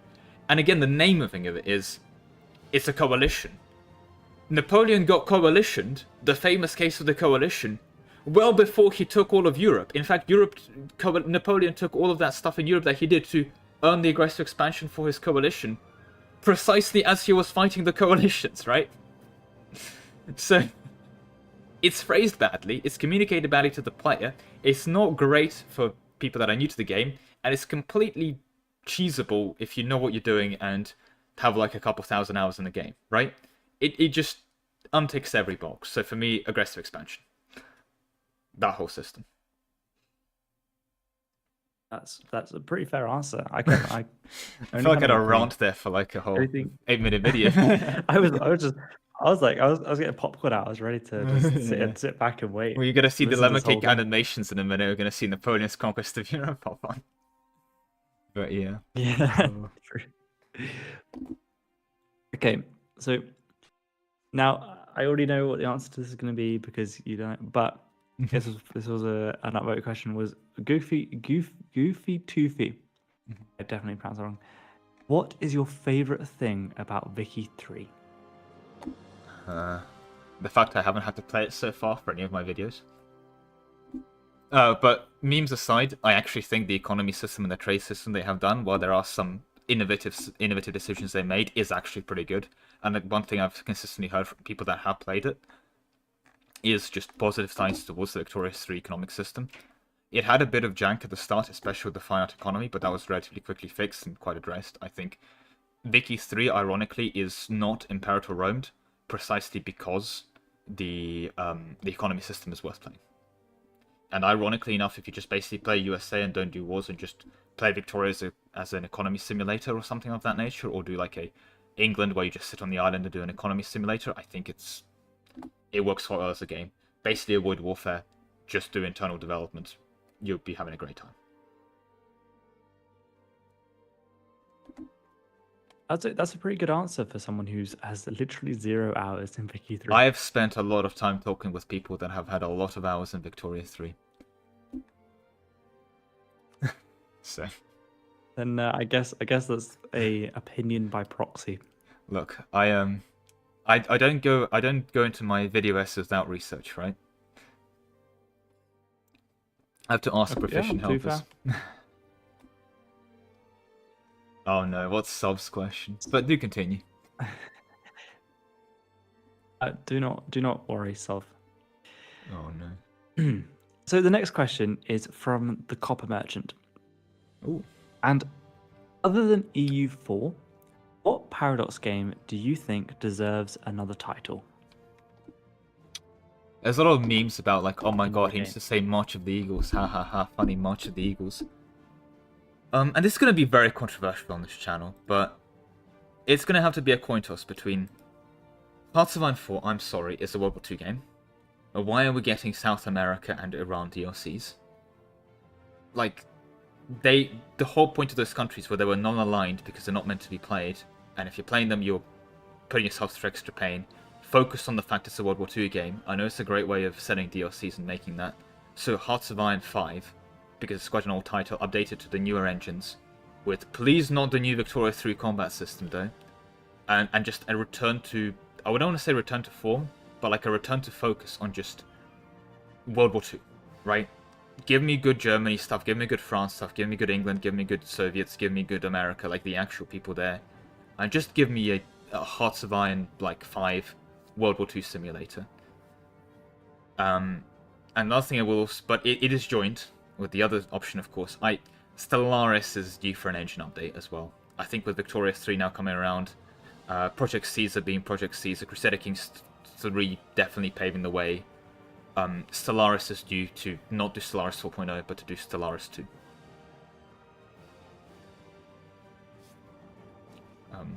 Gonna have to leave that as a 50-50. I think, I think that Hoi 5 could be interesting if they almost like focused even closer on combat and like on. I know, one thing I found with sorry, I feel like I'm hijacking half these questions, but one thing I found with Hoi 4 is that it feels like you just set a general, set a front line, press a button. It's like then just combat happens, right? And you're just focusing on economy the whole time. It'd be interesting if it could be a game which is played at like even a slower speed, but you're doing a little bit like you can kind of jump into a general, like a lieutenant, like a smaller section of the military and go like, God, the I will Hoi 4 drop just these micro. couple thousand men. The Hoi 4 micro, when you can micro every single battle on the field, like you press a red bubble and it's like a -3. But then you go into the battle and you have like 3 guys on a horse with 2 guns between them and 10,000 men in the division. And you just out micro in Exactly. circle, like on the individual tile, Total All-Star. I think it'd be cool. And I think that has almost an element to it. I do see it. It is, yeah. But I worry reason for the I Hoi bring it up- 4 like sweats if that gets introduced. They're already micro so heavily. I think it'd be cool though. Yeah. The reason I bring that up is just because I'm thinking of maybe someone in chat will remind me. There's a World War One game, which is like that. It's like where the top level is turn-based, but the actual gameplay is you select a tile in the world and you go in and you actually fight that battle. About it, I've heard of this game. And then at the end of the it, turn, you come out again, and then all of the places people chose to fight like go in, and then all the auto-generated rest of them happen, and then the next turn occurs. I mean, yeah, I think I've heard of that game. I can't remember the name, but that was cool as well. But I also will say, keep an AI auto resolve that isn't going to make me tear my brains out, please. Right? I think it would be cool for some individual battles or specific battles to go and fight them. But please keep an auto-resolve. Don't force me to fight every battle. I think that's a fair clarification to make. But yeah, anyway. What's next on the to-do list before I get terrified? Okay. FHT asks, what Paradox game or campaign has caused you to lose the most brain cells?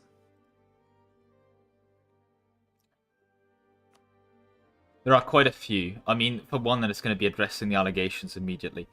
Mahafale with the restrictions, if I could have just formed Mugles or whatever, I'd practically be done by now.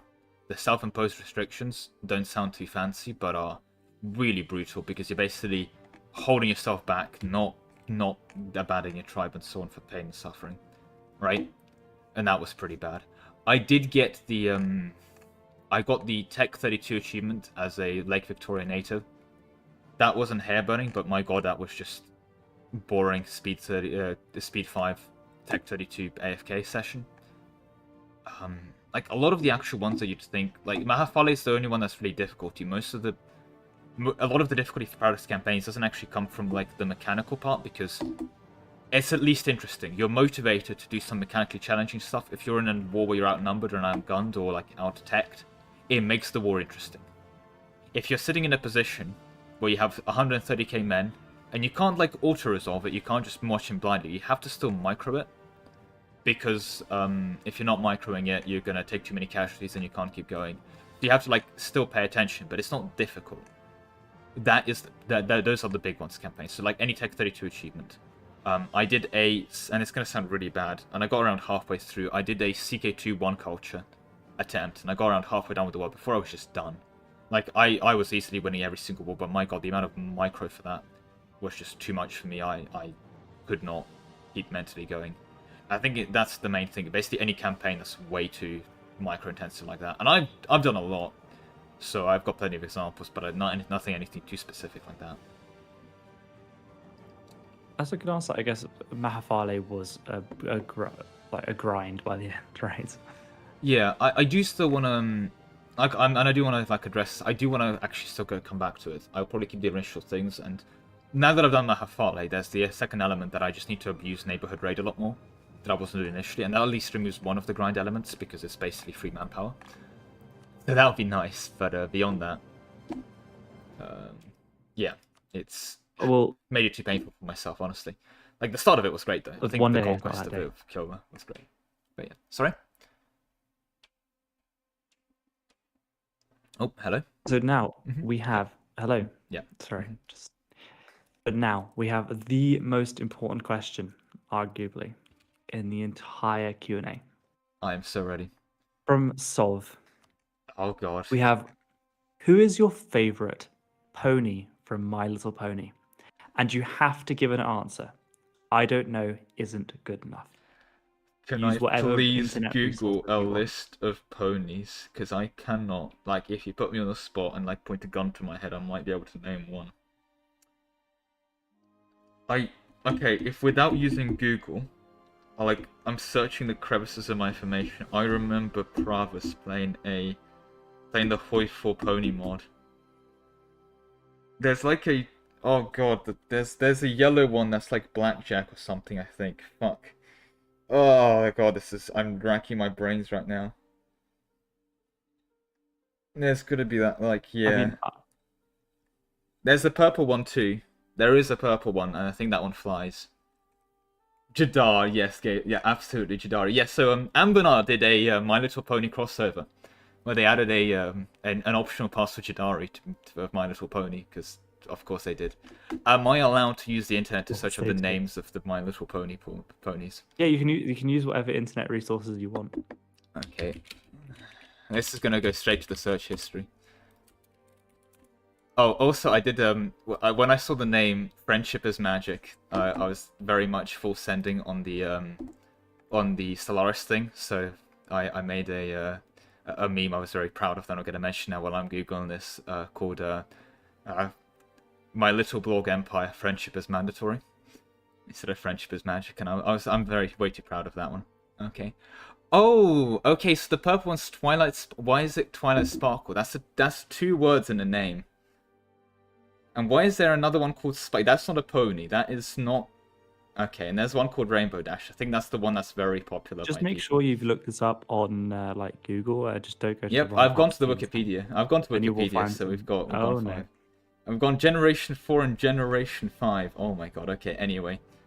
You gotta Oh, give a it's name. not Blackjack, it's Applejack. Sorry, I'm too gambling brained apparently to look at that. So now let me ask the question again. Who is your God. favorite pony? Well, from My there's Little Pony? there's 7 options, and one of them is a purple dragon looking thing. So I'm assuming that's not an option. Pinkie Pie, that sounds wrong when I say it, and Twilight Sparkle have terrible names because you have 2 names inside of them. That leaves us with Rarity, Applejack, Rainbow Dash. Rainbow Dash is also out. That's a double name. Nope. These are Fluttershy, Blackjack, and Rarity. So I guess we have to go Applejack because that's the one I mildly remembered from the Provis. Yep. Next to close to Blackjack. There we go. We're gonna lock in Applejack, and hopefully I will deal with the consequences of that. So you've heard it here. You've heard it here first, guys. There we go. Yeah. Applejack is Lemon Cake's favorite pony from My Little Pony. I think they're Okay, trying to moving crash back my to thing Adam's by just a little spamming messages in the chat turn on Oh, no. customizations. Little do they know that EU4 is not multi-threaded, but the chat for the game is the only thing that runs on its own thread. So what they're doing there has absolutely 0 actual impact on every other thread. Some will remember this. Is there a correct answer for this? Is there like some kind of correct pony? By the way, oh. And yeah, when are we getting the ponies tier list? When are we getting the ponies? We're just waiting for everyone to ready up for the lobby, by the way, before you say. See, Incomplete isn't ready, so we can't start the game. Sorry. Sorry, guys. But I'm sure he'll Anyway, ready up okay, soon. right. Yep. Back to normal questions. We've only got a few left before we get to the after dark period of this Q&A. Sorry, I'm going to very Lemon quickly doesn't to know what the interrupt after to dark is say. going to be. I do not, but I'm going to quickly say there's a Fallout crossover episode with a pony named Blackjack involving Applejack, apparently. I feel like I've just, like, accidentally stumbled into, like, some deep lore. I'll post the game ID while you ask the next question, though, sorry. There it Okay, is. the next question Mhm. from Pavka Brat. What is your outlook for EU5 at launch? How finished do you think it's going to be? So the problem is I'm optimistic. I think that's kind of the best way to promote. I am worried because Paradox has a spotty track record at best. And even what I consider a success, like Crusader Kings 3, for me, I think Crusader Kings is marked as a success. A lot of people don't. And it is within their right to claim that, even if I disagree with them to do so. Also, I really hope people don't like look at my current thing anyway. But yeah, before I really interrupt myself, like the current state of Paradox is in a weird situation where what actually matters for later retention to make a good Paradox games is you need good fundamentals and good mechanics, and this is what Imperator had. But at the cost of doing that, they did not have the flavor, which means that the initial audience never stuck around, and they kind of ran out of steam, for lack of a better word. And that's kind of what I'm worried about, because they kind of have to, and it's going to sound really ironic as a request, but they really have to basically finish the game. They can't say, okay, this nation's going to become playable later, right? And like we'll fix this with DLC. It's just not going to fly for a release like EU5, and it's not going to fly specifically because EU4 exists, right? The problem with demanding them to finish the game is that if you have a normal development team of like 20 people and you actually get them to finish the game before like a reasonable timeline, what they would do is they would make a new engine, they'd make the game, they'd finish the game, and then it would be out of date. They have to make a brand new engine, right? So it kind of almost doesn't work with Paradox. You have to, like, just from the fact of the matter is, like, there are, I think, around 200,000 words of localization for EU4 just on that own. Can you imagine that as a book, a 200k word book? And that's not game mechanics, that's not anything else, that's just code. Like, the amount of content, for lack of a better word, in these games is obscene. And so, at the risk of sounding like, oh my god, we should accept and buy 50 billion DLCs, the current Paradox system works for a reason. Because it's one of the only ways of getting these games out.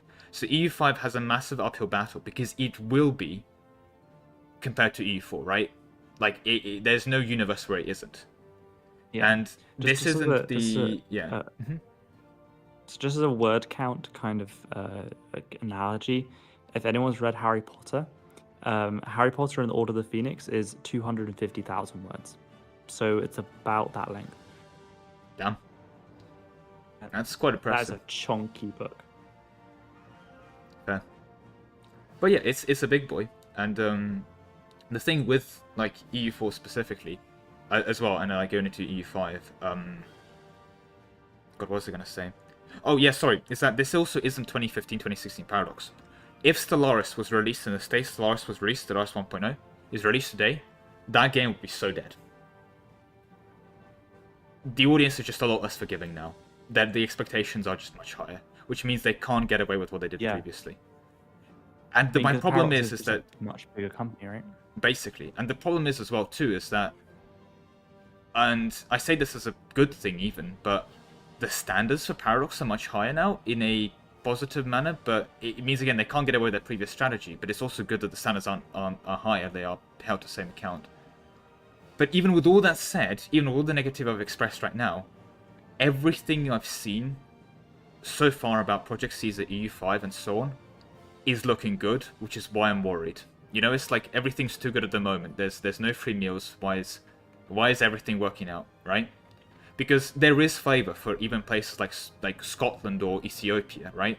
Not exactly mainline characters in the EU4 content, but they have regional flavor, they have regional mechanics, they have stuff going on. And the mechanic base inherently at the fundamental level of the game is looking good. Like something seems off here, right? And if they pull it off, it'll be perfect.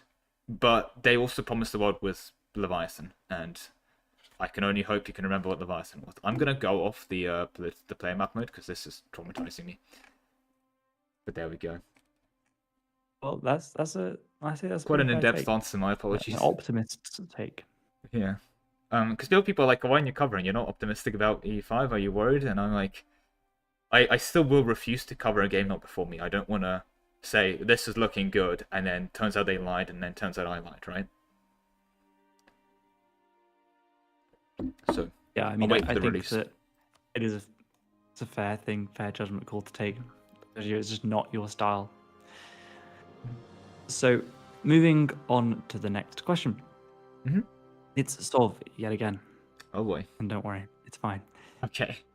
What is your favorite bit of EU4 trivia? Anything you found? Like, is there anything you found while you've been digging around in the code?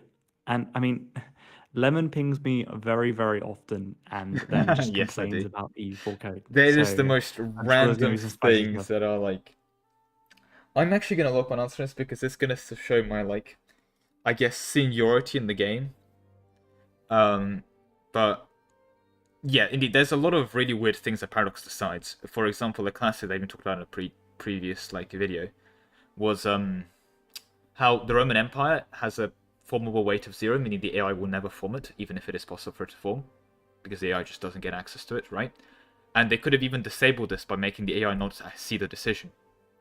But they let the AI see the decision for the Roman Empire, but set the weight to 0 anyway for them, which seems like a very specific decision. And again, Paradox code is full of innovations. Like, if you want to add 50 prestige as an effect, sorry that I'm getting rambly here, you do prestige equals 50, or prestige equals 25, right? But if you want to do prestige on monarch points, you do add underscore prestige on like prestige slash monarch points, or whatever the command is, equals, then you do open bracket amount equals, and then close bracket.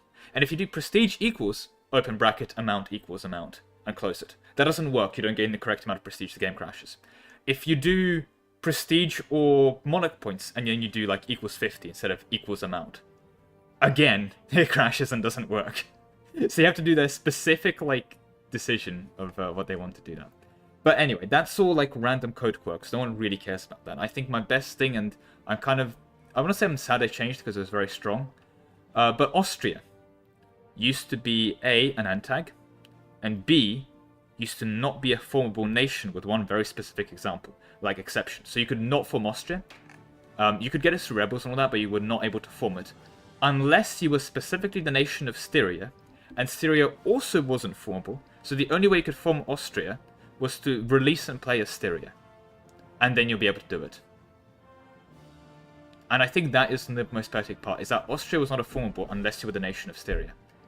And with that said, I'm going to give a massive applause to the 14 people inside my lobby. They've done it.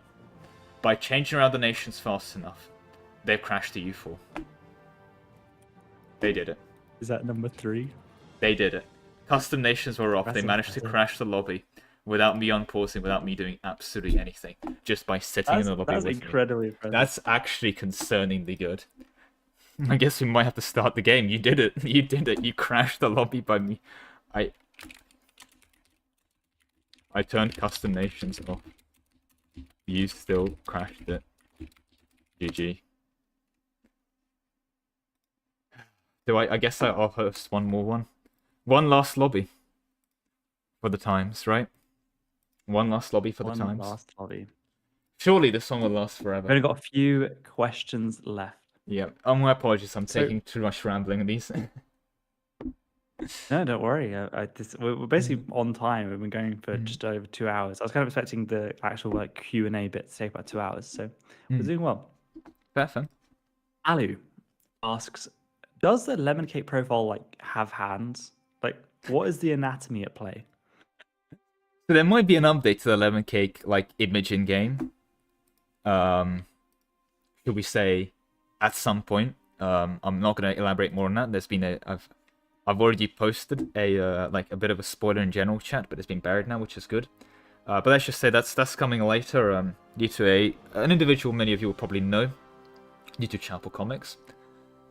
But regarding the actual question, the anatomy of it, no, I think it's one of the big points out actually, is that while I can grow a thumb to do a thumbs up or a thumbs down, or some kind of emote from that perspective, or I can get a frown, the lemon cake does not possess arms, and in fact the legs aren't even real either. They're just willed into existence for me to operate in.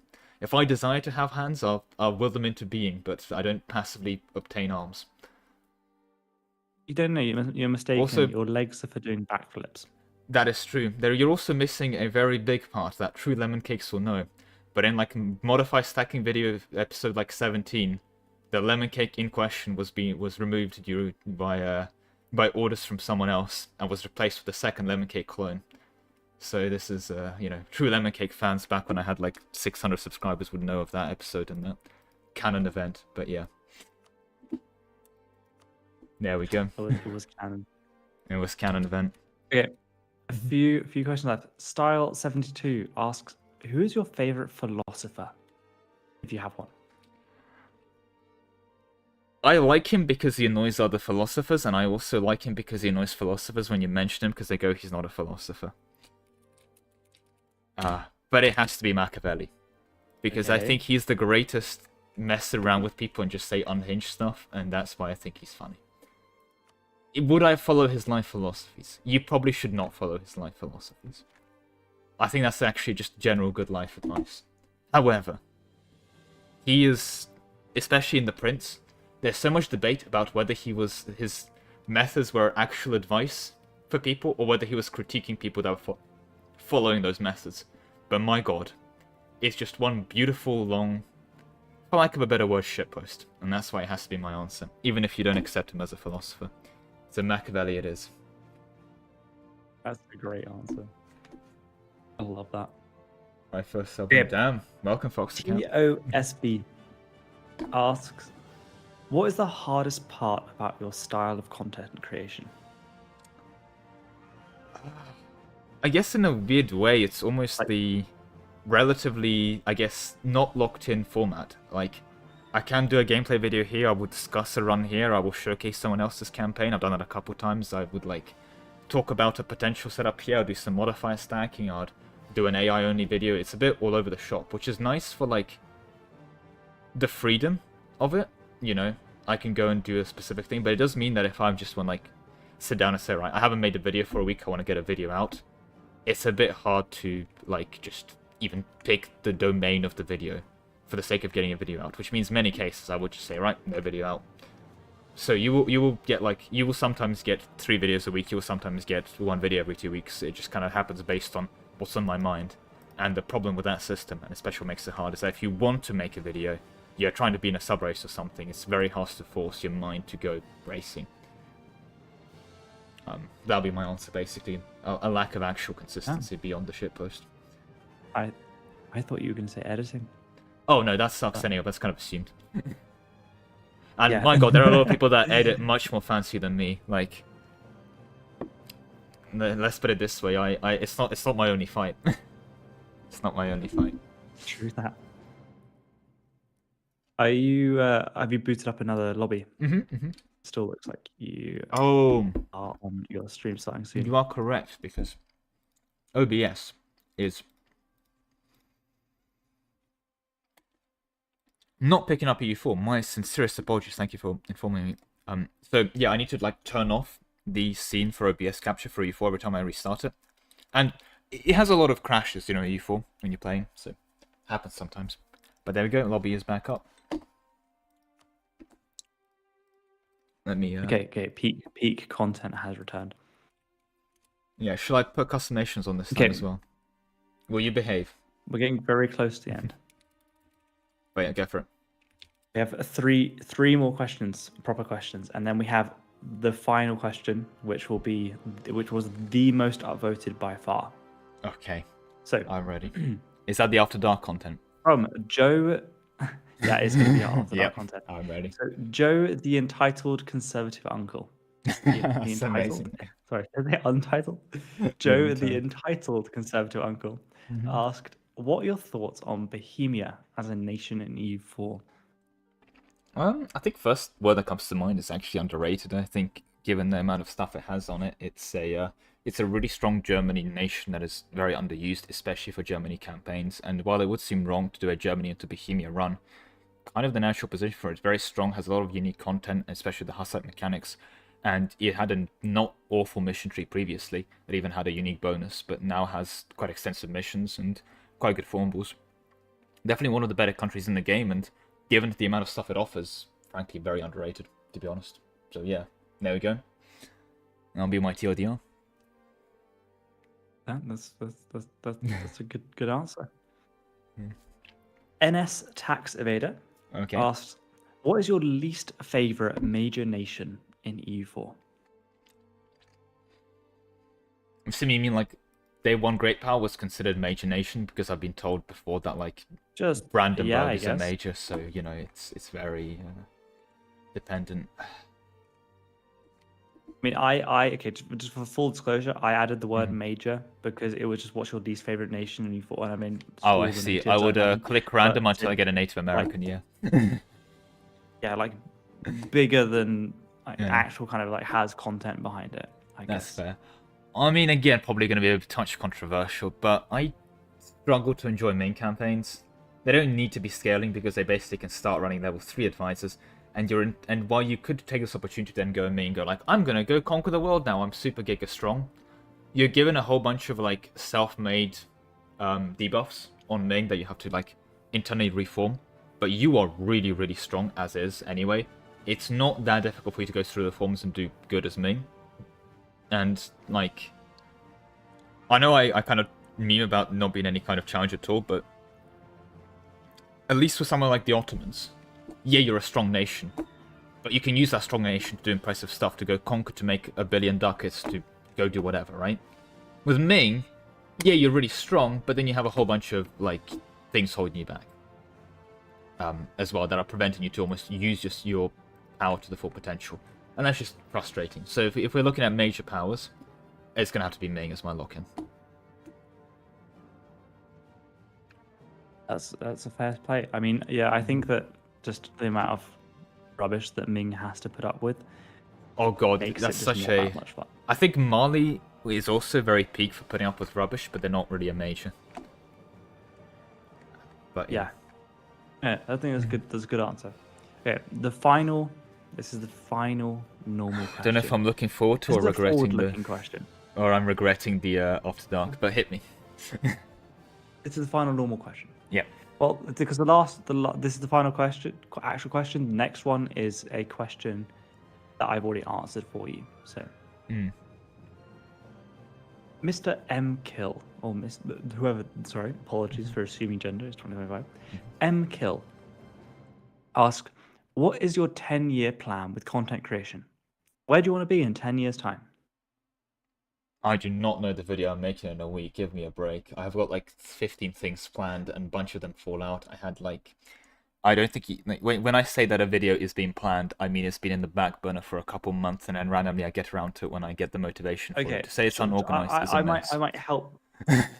let me throw some mental lubricant in here because this is going to go nowhere. Yeah, sorry. Let's say it's 10 years from now and you're looking at the Lemon Cake channel and or like more channels or different types of content. What direction do you want to go? What do you want to be?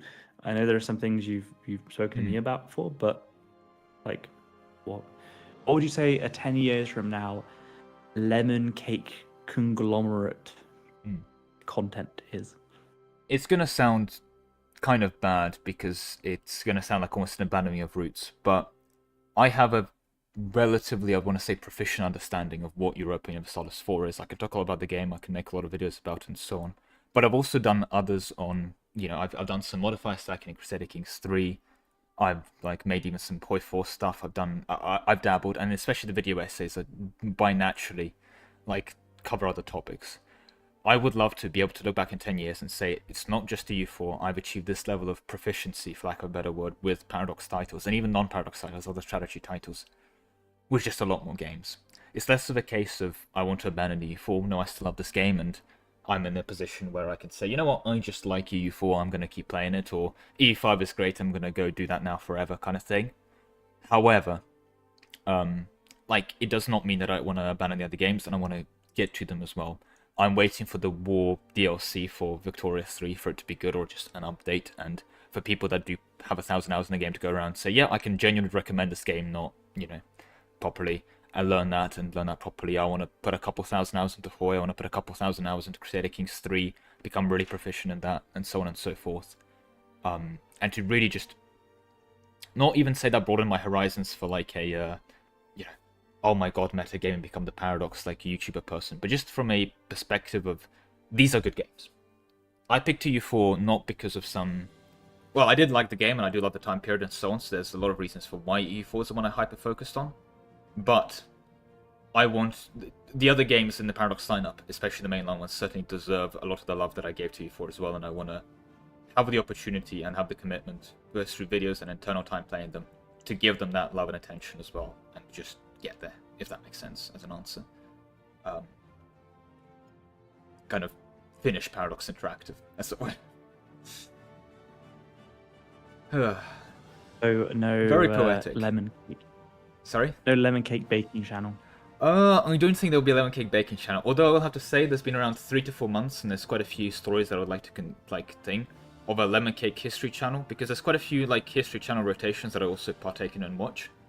But I find that like there's quite a few cool history bits and tidbits, like mini stories, not like some grandiose theories about history, but more of like a small story from the 15th century, a small story from like the 18th century that is just cool and would make a cool video, but it's super obscure, so no one knows about. And so that's some of the things I've considered. But I think it's now 7 months since I've had that idea, and I just haven't got around to doing it, because again, it's a case of 50 billion ideas and, you know, things not happening.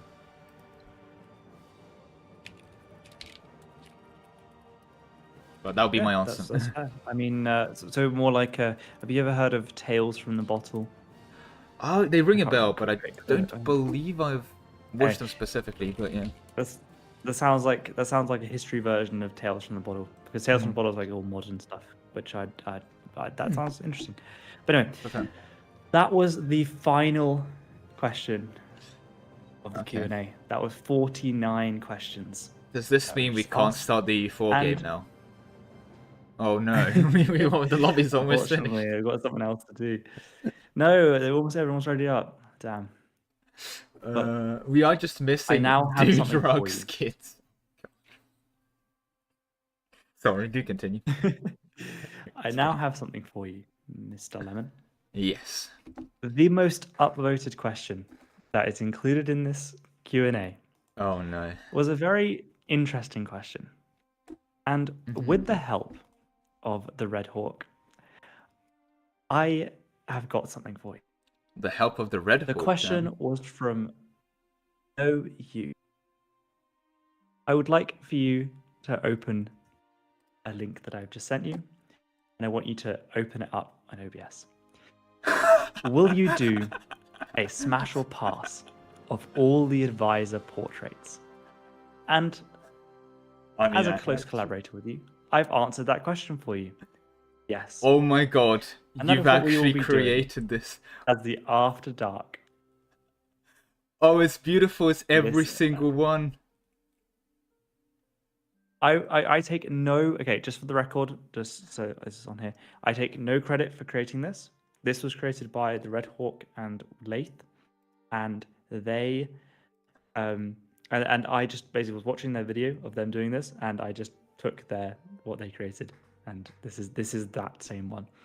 I'm going to now turn this on. Content.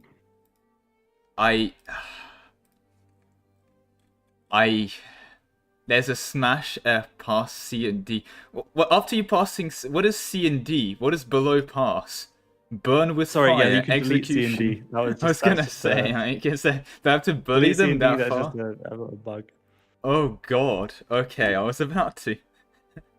It's about to say, are we burning? If you press the cog, you can remove it. Yep, it is gone. I hope you can see it on the stream. Or is it still saying Yep, we can see it well. Okay. You can zoom. I recommend zooming in quite a bit because it's very small. So the issue is like a zoom in. I'm gonna do like an OBS zoom if that makes sense. Control.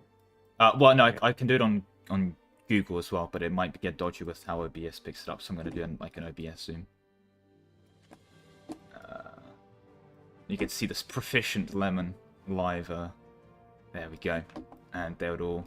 Just while we wait, everyone who's still here wanting to watch the After Dark content, leave a like on the stream. More likes, the more this will get pushed. See, self-promotion, but also by not me. Excellent. Means it's not self-promotion.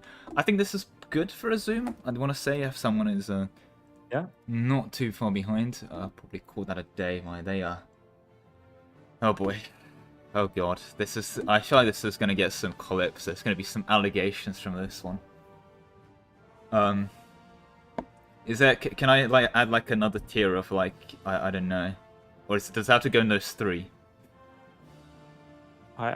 This is now up to you. Can I add a cuddle tier instead?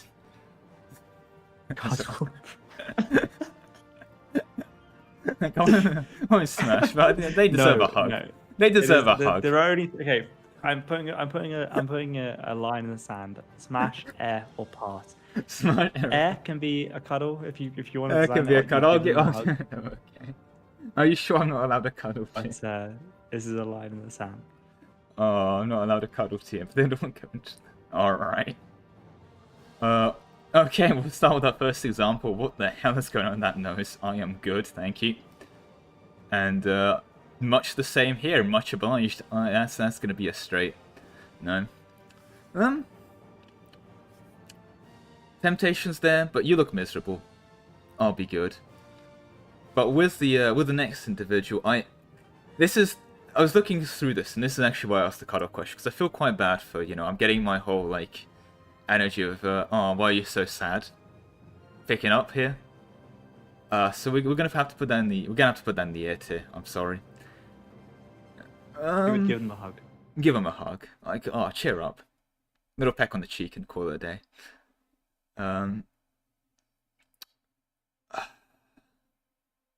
I mean, no one's watching this, right? This is a private stream. This is a private base environment. Lemon, it's just you and me. Nope, just you and me. All right. I'm gonna put on an air. I don't know. It looks quite happy, but I'm not seeing it. Not getting a spark. And I'm just gonna have to go based immediately on impressions. No. He looks angry with me. He looks disappointed in me. He's like he looks at me for not... 480 of them to get through. Get them. So yeah, fair. I'll probably get a move on. No. And no, I'm not getting anything there. Absolutely not here. What's going on? These two just look mad at me. Okay, well, wait, hold up. You need to give at least some reason. You can't just go no. These two look mad at me, and they also, I think, are the same portrait, which explains why they both look mad at me. Vibes are definitely off. I'm getting some side-eye action over here. I'll pass. He just genuinely looks like he's about to invade me. Like, he genuinely looks like he's about to declare war on me, and I prefer alliances. Could that potentially be a reason for smashing? No, I'm the one declaring the war in this relationship. I want to be absolutely clear here. You're the So no. Moving swiftly on before I get cancelled for the previous statements. That's intriguing. That's I'm gonna consider that. Maybe after a conversation, get a bit of a chat going, and get to know them personally, and I'll hold on that. This is a person I want to have a chat with. He looks like he's got some lore to drop. And sure, you looks angry at me. I'm gonna have to go on no on that one. Right. He also looks interesting. I think that's fair. Oh my god, there's so many portraits. Jesus wept. I did not scroll back to the top fully. There we go. It's just double checking that I have the right recording. We're gonna have to put down air section as well. That's another one to consider.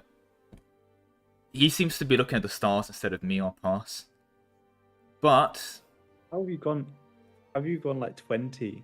Gone 20 without a single smash? You're selected none. I'm sorry, I'm just not seeing a spark. Don't worry, we're gonna get to the French portraits, and I'll be invading that all over the shop. I have to answer honestly, right?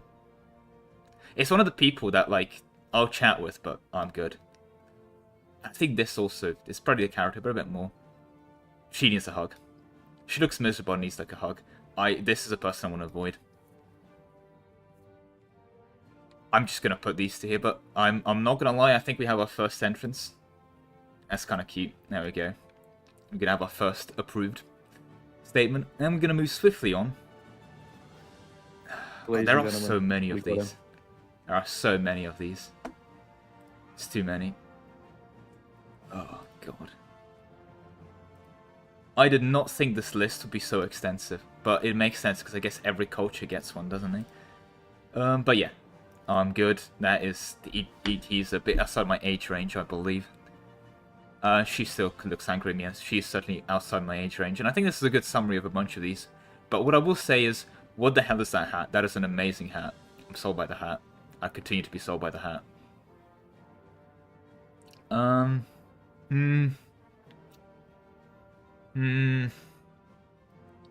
After a chat. We'll see.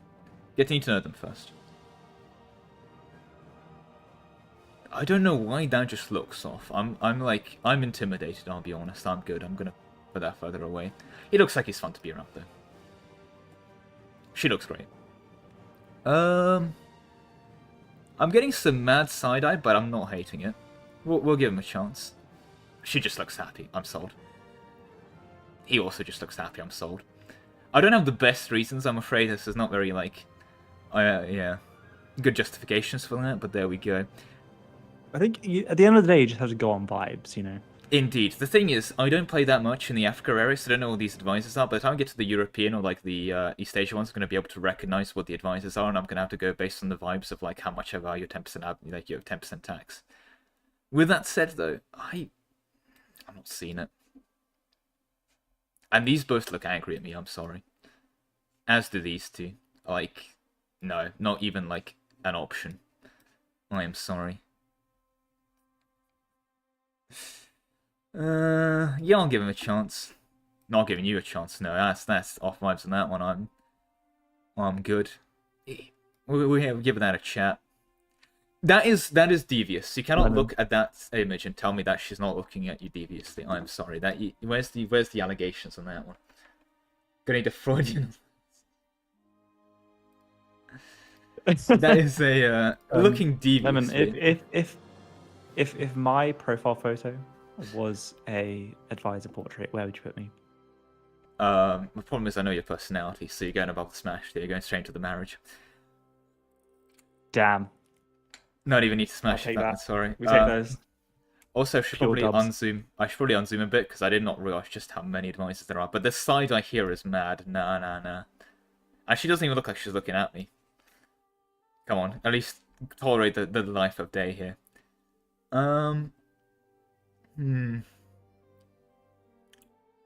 Is this the fucking dip rep one? Someone clip this and send this to Lathe. Is this fucking dip rep? Oh, okay. The problem is, again, I feel like I'm starting to recognize the advisors now as well, so I'm kind of seeing cloud their judgment based on their skills. But purely based on vibes, I'm good. And definitely good for you. What the hell is that necklace? I'm good. If someone can get your production efficiency up. That's true. I mean, that's these chaps over here. And these two we can preemptively place in here. My god, that is terrifying. Speaking of, you look like you're about to invade me. No, you are going back into the do not invade pile.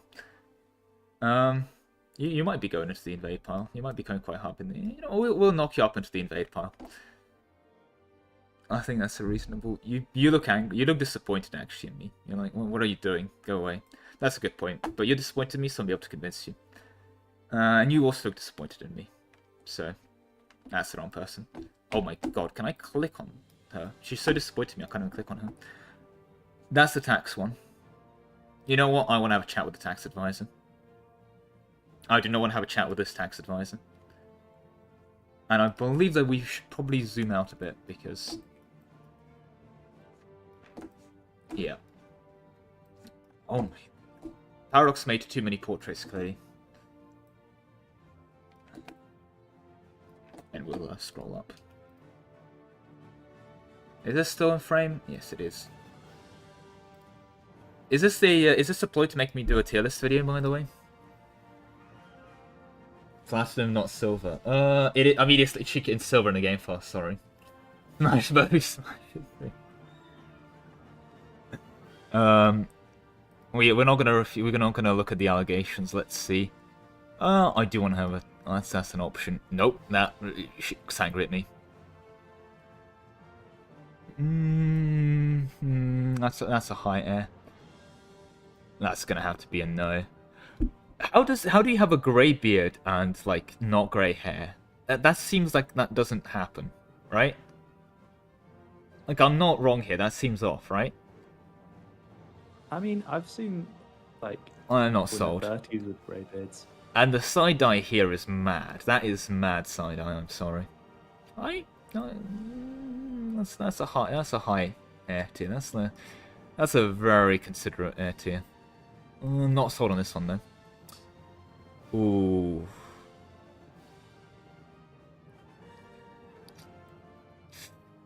Another very excellent contender. But you are coming straight in. You look like you'll have. What is this, by the way? I'm sorry. That looks like you're looking into my soul and you're not happy with what you see. That is devious. That is devious. Yes. But will this list be available for scrutinizing afterwards? I I want to hear a mean, naturally. frogcast going through every single one. Yeah, I think that might have to require another Ray Shadow Legend sponsorship. Because this is starting to get to the promise count here and the amount of people in this. I didn't realize there were that many advisor portraits, but I guess that's what Paradox is spending their time doing. But the side eye on this is devious, so we're gonna move swiftly on. That's another high option. I want to have a chat with this guy, though. Let's put him in the middle. No, you just look miserable. But, like, in a bad way. Be more attractive when you're miserable, so I feel bad for you instead of just you.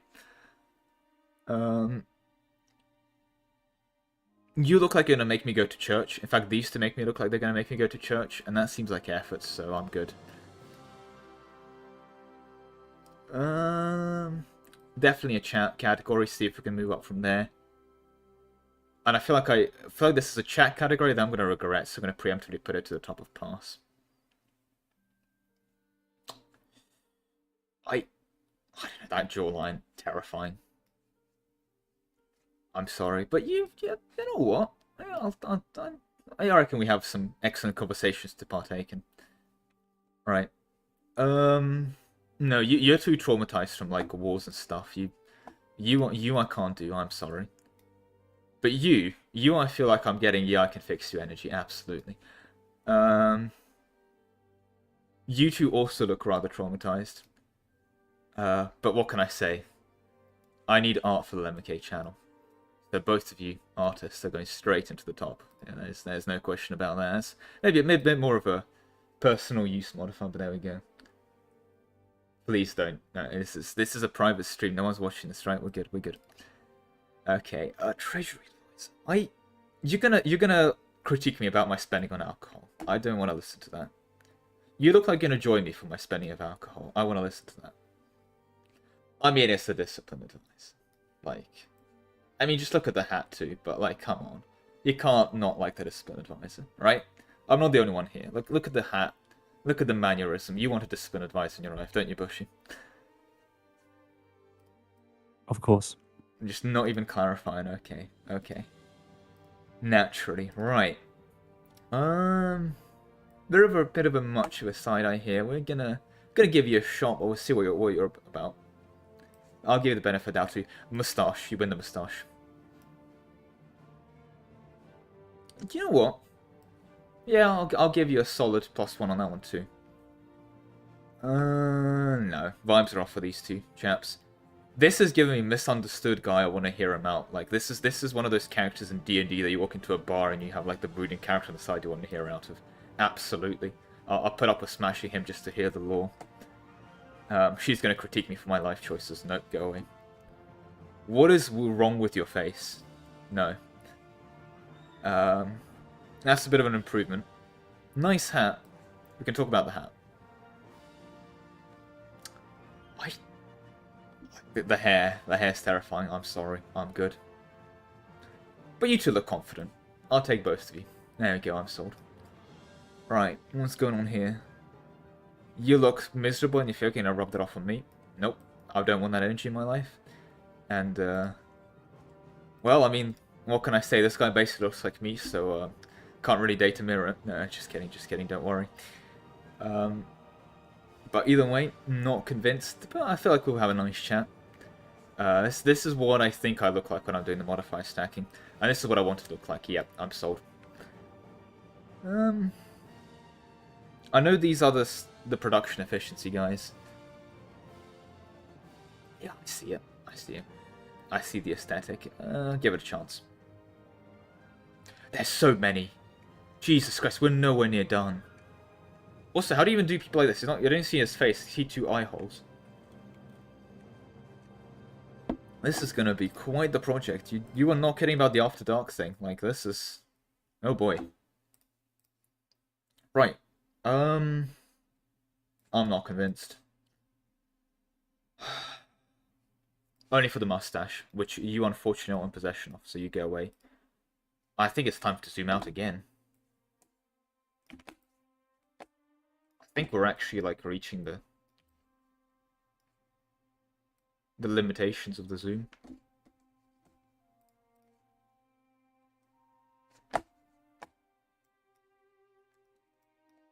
can I like here? Oh, no, not what I meant to do. I think we're reaching like the limitations of Zoom quite physically. Yeah. Might be an issue to get everyone on screen. This is quite the extensive list, isn't it? My god. Right. What about you two? Nah, I'm not getting the vibes. I feel like I want to feed you, but I don't necessarily want to, you know, partake in that category. So, yeah, you definitely look a bit underfed. You look way too proud of yourself, sorry. And I want to chat with you, absolutely. Not these more intriguing, but sure. We can chat in our private quarters. That's going to be a bit of a split here, but the male portrait does a lot more than the female portrait on that one, and I'm looking at these like as a double here. The male one, I see, that's quite a high one for the air section. I can't even see half the female's face here on this one. Gonna have to be a pass. I'm not taking that gamble. Let's see. Not convinced. These two. You will tell me how to make more money. You're gonna critique me for not making enough money. And look at that face. I'm sorry. Can you genuinely, in good faith, look at that and tell me you don't want him to improve relations with you? Like, you want this man to improve relations with you, right? That's just a given. Absolutely. Right, top of. Do we need to start zooming out again? Oh my god, we will. Is this still visible on Strem?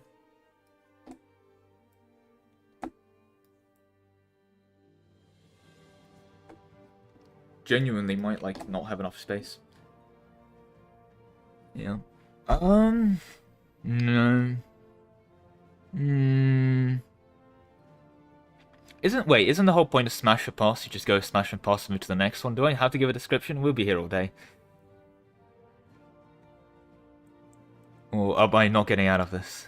What's the breakdown? You gotta give at least one word as a reason.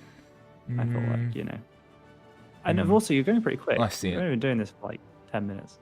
But it just feels like it's a never-ending swarm. This is the content that everyone asked for. Is this actually the most upvotes? How many upvotes did this have? I'm terrified of asking. It's gonna get me cancelled. Someone's gonna do like a meta-analysis of this, and they'll be like, "This is the real MGTA." They're gonna get out my entire personality traits. This was the most. I voted at 33. Judging that the next closest was like 20 something, you know, it's pretty high. Damn, fair. Well, I'm not gonna lie, you looked way too battle scarred, and I am good. Yeah, might be some good for conversations. You need a hug. Okay, I mean, you have to have a soft spot for the European Treasury guy. Like, see the amount of economies he's had to fix. Yeah, oh, that's a good hat though. Okay, we'll put you below the hat. He will be joined. He will be joined. He's gonna decrease my land maintenance by 10% IRL. I'm not by that. That's a no. And you just look angry with me. In fact, you also look angry with me. No, can't have anyone looking angry at me. I'll see. Maybe you're like tough on the outside, soft on the inside. You just look miserable. You're literally wearing the Aztec fursuit, right? You sound like it'll be fun in the bedroom. Let's go. Right, next. What do we have here? Now you're angry. You're way angry, and you've basically declared war on me already. And you're angry at the sky, and you're angry at the economy. Dear God. Why are all the Mesoamerican portraits so angry and miserable?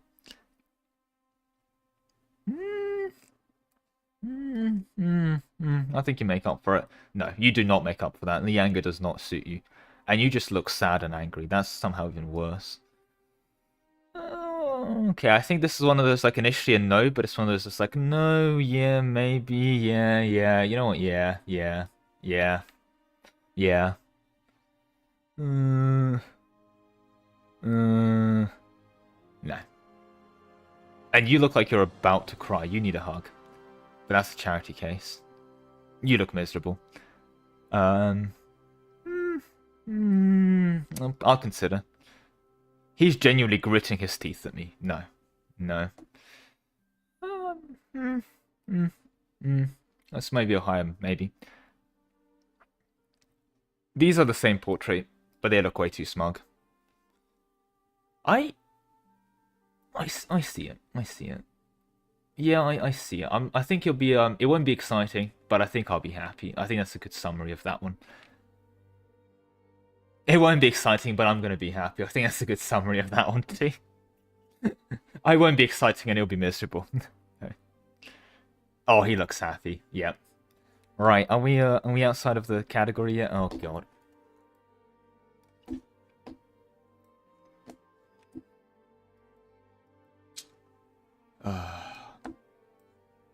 There's just way too many of these. Is this a bit better? There we go.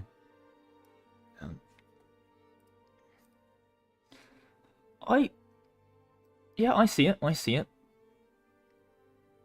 I see it. That's a nice mustache. How many are left at the bottom, by the way? Like, out of the 400? We are like, no. Yeah. A third? Maybe, I think we're close enough to around 40% if I had to put a guess to it. I'll take a screenshot of ChatGPT to calculate it. Alright. Definitely. Waiting for the lobby to make sure to press the share button after you've done this, and send me the link at least, just to save it somewhere. I'm gonna zoom in for this real quick. That does not look like an EU4 portrait. That looks like someone who's come out of prison. What is this advisor? That does not look. They've been shaved for prison. That seems not like an EU4 portrait. I want a refund. Oh god, we have to keep zooming out even more.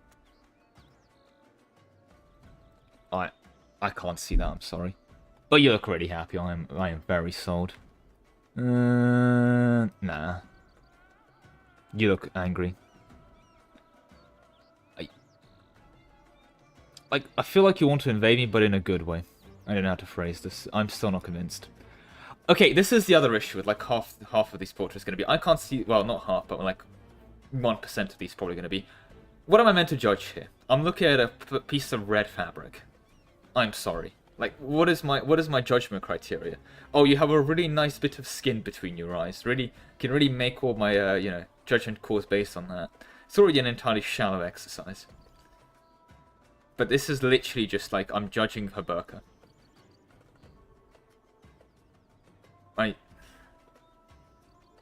You get a hug. Fine. You get a hug. You can definitely get a bit more than a hug though, my god. And he looks like a man I want in my life. Look at that. Well, he looks like he's here for a good time. No. And this is one I'm gonna regret, but I'm gonna partake in anyway. I'm gonna officially regret, but I'll partake in. Okay. No. The hat's doing a lot of heavy lifting. The hat's going to lift you into the air category and call it a day. I'm intrigued. I'm intrigued. We'll see if it works out. Definitely the chat category. Very unlikely to move beyond that, but worthy of a chat nonetheless. That is an awful hat. Bad hat, sorry. You go in the bad hat club. The moustache is doing a lot of heavy lifting, but it's doing the heavy lifting. I'll consider it. Only I'm yet to get intrigued. No. That's just straight up a no. And if you're gonna make me go to church, though, I'm good. That seems like way too much work. No. I just don't see that one, sorry. We can work on it, we can work on it. I don't know how much we can work on it. I think I'll work on that one. Probably bump that one up a bit as well. I think I can work on the... Yeah, I think I can work on that one. Yeah, I think I can work on that one. No.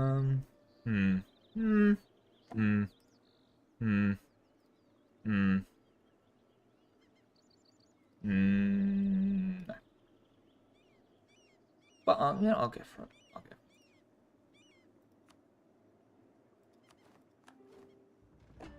Right, sorry, let me just start the EU4 lobby for everyone. There we go.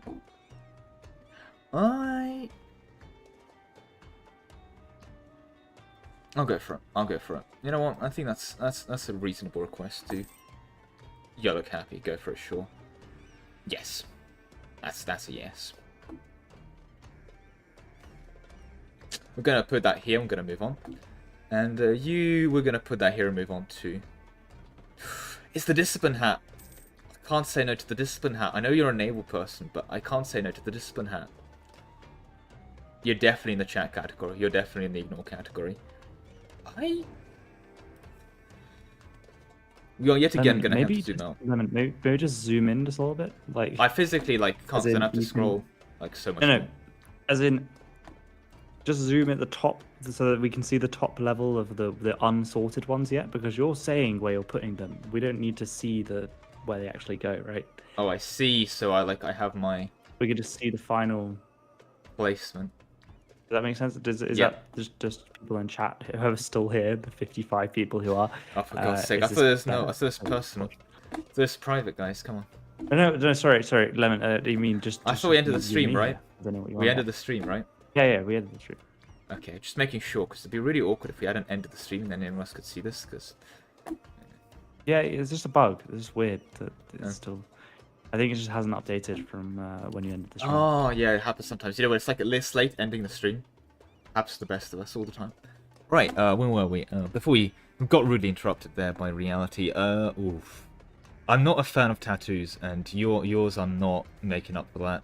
Same for you here. You can do a hug. We'll go into the category for you.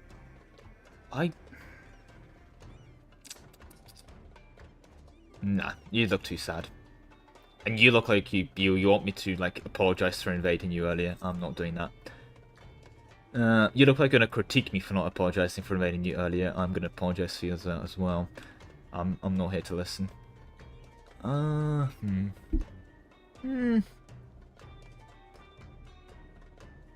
There's almost too many, so I need to zoom in myself.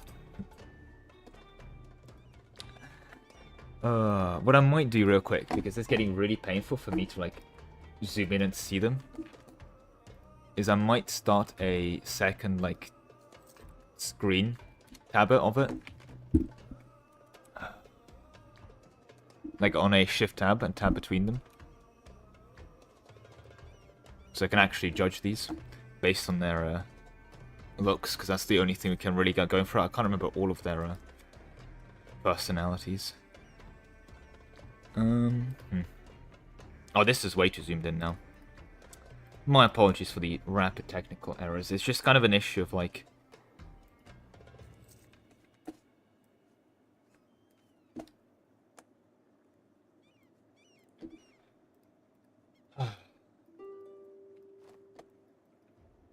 frankly, there's just too many of them, you know? I need to add less portraits to the game. And then if I scroll up...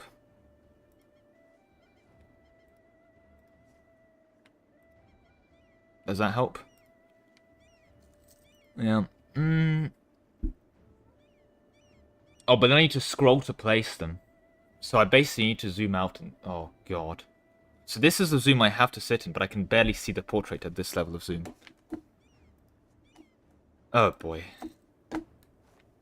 This is miserable. There's too many icons. I say you should just give in and start doing some scrolling. I think I might have to at this rate. I just really do not want to. Right. Yeah, okay, I'm gonna zoom in and give in onto the scrolling, but then it's gonna be...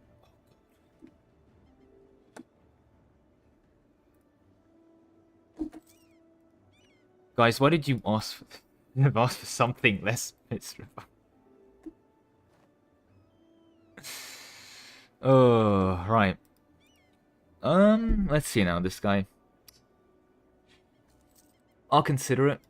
He's gonna have to be moved probably around it to the middle of the air. No, the face tattoos. You look like you're judging me for spending all my money on monuments. I'm not sold. We can chat about the monument distribution though.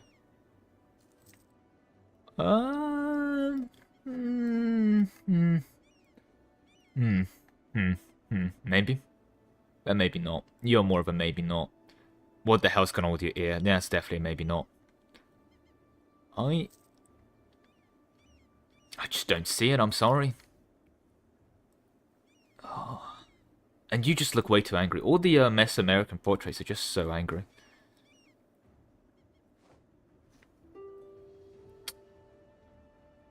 No.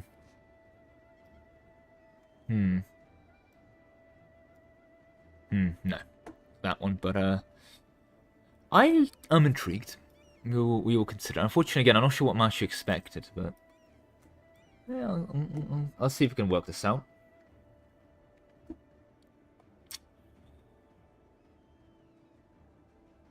I don't see it working out. I am sorry. I'm just gonna do it. You know, it's not you, it's me. It's you.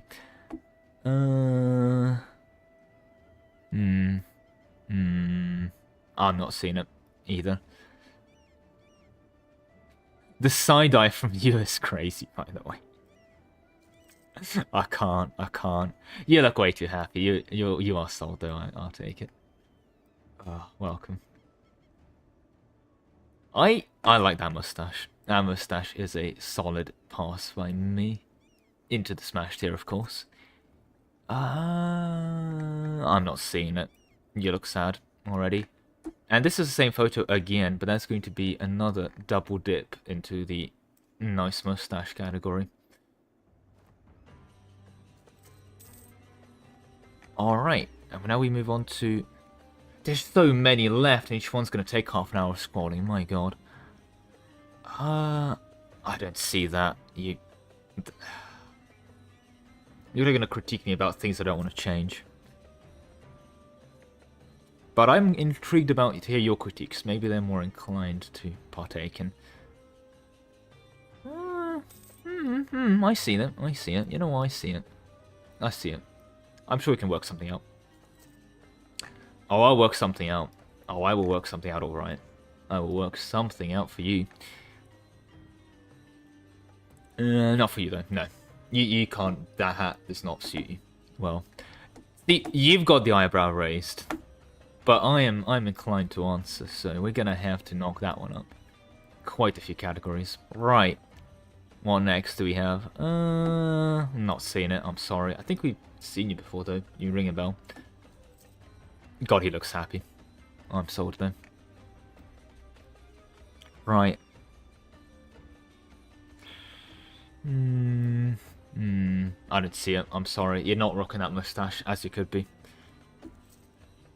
And again, you look like you're about to criticize me for my life decisions. Not in a way I want to. Well, I'll have a chat with you then. You can sit in up there.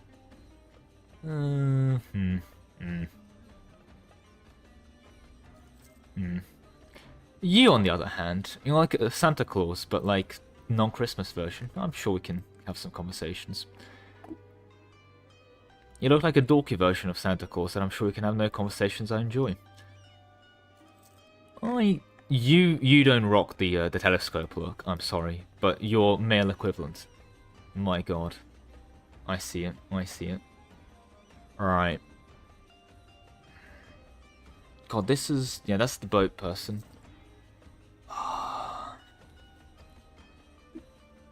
You don't look like boat people to me. I have to buy a boat. No, you don't look like you're qualified. I'm not sold. I don't see it. You don't pull off the mustache, but like you're getting some crazy side eye action. But I see it. I can get behind that one. I can get behind that one. Or hopefully in front. You intrigue me, good sir. You intrigue me. You intrigue me, good sir. Right, who's next? You do not intrigue me. You can stop intriguing me right now. Good hat. You pull off the hat. You pull off the hat. Jesus Christ, how many is this? So 5, 6, 7, 8, 9, 10, 11, 12, 13, 14 by 11, 12, 13, 14, 15, 16, like 17 rows. Jesus swept, there's like 200 left. How many people are in the EU4 game? This is incredible. Just think.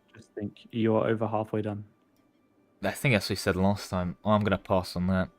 You can teach me some military drills, though. I feel like I would like to get some military drills from you.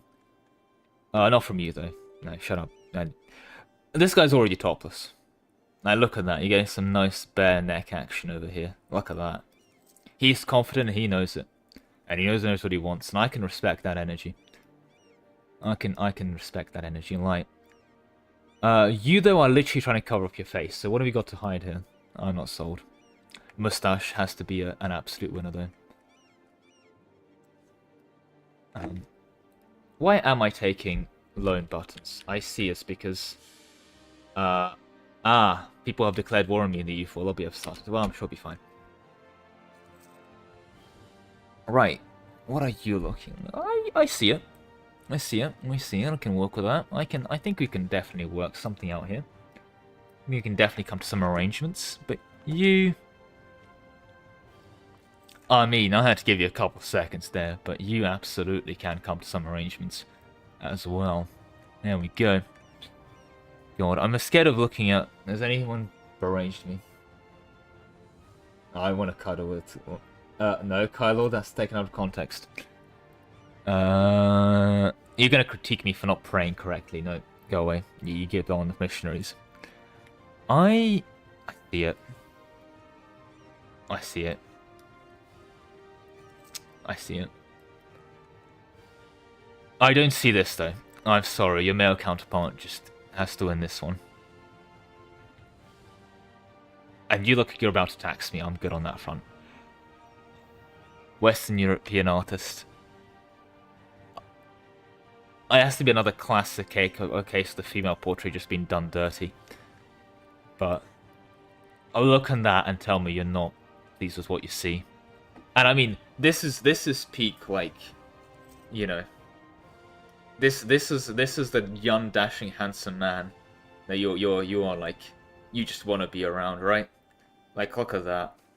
That's quartermaster, I believe. I think that's quartermaster, right? Or is that a naval chap? I think that's quartermaster. But yeah, I am gonna. That's gonna be a bit of a lack of hesitation on that one. Let me just.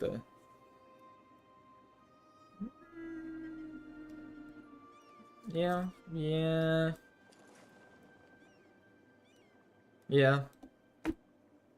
Yeah, I see. Okay. Right, what else do we have? You, though, on the other hand, I am good with. This, though, is something I'm sure we can work on. This is something we can work on. I believe that's female quartermaster? No. Yeah, I'm sold on this one, though. My god. And that doesn't remind me of an EU4 portrait. What is this one? What culture is this? I like this culture, but what culture is this? Not a fan of this one, though. That's a pass. As are you. You look like you're about to critique me for a lot of things I didn't do. You do not rock that hat. And you're definitely about to complain to me to all of your best friends, and I'm not going to be dealing with that. And you're the best friend you're being complained about. And you are like, what am I judging here? That is just a jade mask. You know what? Cool mask. I'll discuss the mask. The mask is something we can work with, perhaps. But you should probably consider the mask, though. So we're going to drop you off into here and move swiftly on. You do not get that hat off. And I can't believe it, but you're giving crazy side eye to the moon, which is impressive. But you, though, I think we can work something out here. I believe we can most certainly work something out here entirely. Nah, I'm not seeing it. But this is more of an F for certain.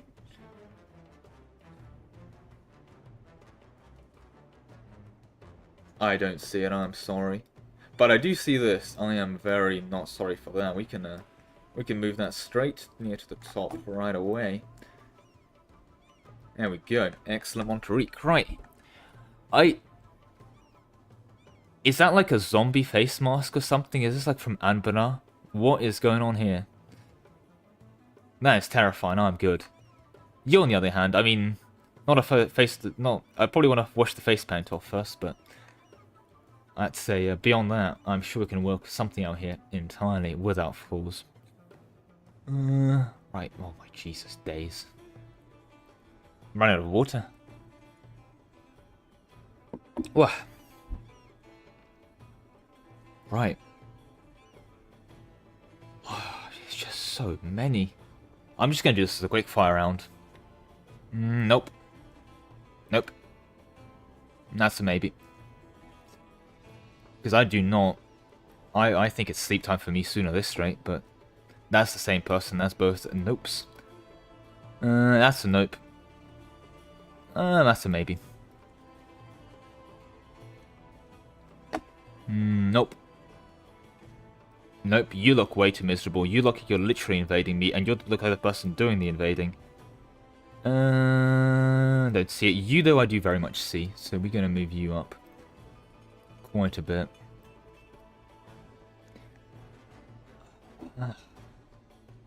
Too angry. Too angry. You look like you're going to critique me for destroying the environment. Look, I need the tax revenue. And you're giving me shifty side-eye, like you agree with me, like we need the tax revenue, but you kind of have to agree with the previous guy, so you're too much of a follower. I am not a fan, but you intrigue me, good sir. I think we might consider some options. You know what, you intrigue me enough. You do not intrigue me, and you intrigue me straight to the bottom of this, and what is going on here? I am not a fan of that. No. But this though, the Spy Masters, I think the male one doesn't work out, but you know the female one? You can tell me how you lost your eye. In excruciating detail, I am ready to hear it. Do enlighten me, right? Just for the record, I am still here. I just don't really know what to add when when Lemon is just going through Smash and Pass. I'm like what do you? To be fair, what do you say? I disagree. Some of the audio clips. Some of the audio clips that I've heard while just sitting here listening is incredible. I hope they get clipped. I mean, what do you mean audio clips? No one's listening to this, right? This is a private call. The private. Oh, no, I'm taking clips for personal consumption. Personal, you say? God, I'm gonna have to rename the VOD on this to just be the Smash and Pass Q&A. But you know what? You're definitely going to be putting the Smash into the Smash and Pass Q&A. But not you.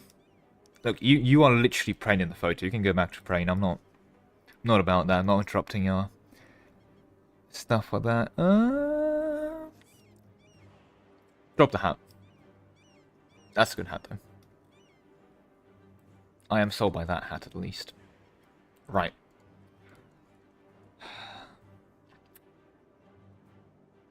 I see it. I mean, I'm sorry, I see it. I know it might be a controversial choice, but out of every treasurer, he is here to treasure. You look a bit too stern, though. Oh god, there's so many.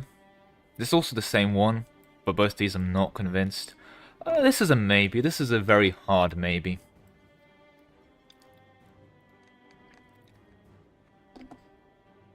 And this is a very hard yes for both of these, which is annoying because it means I need to drag out both of these. There's quite a few duplicates. I've lost this guy. There he is.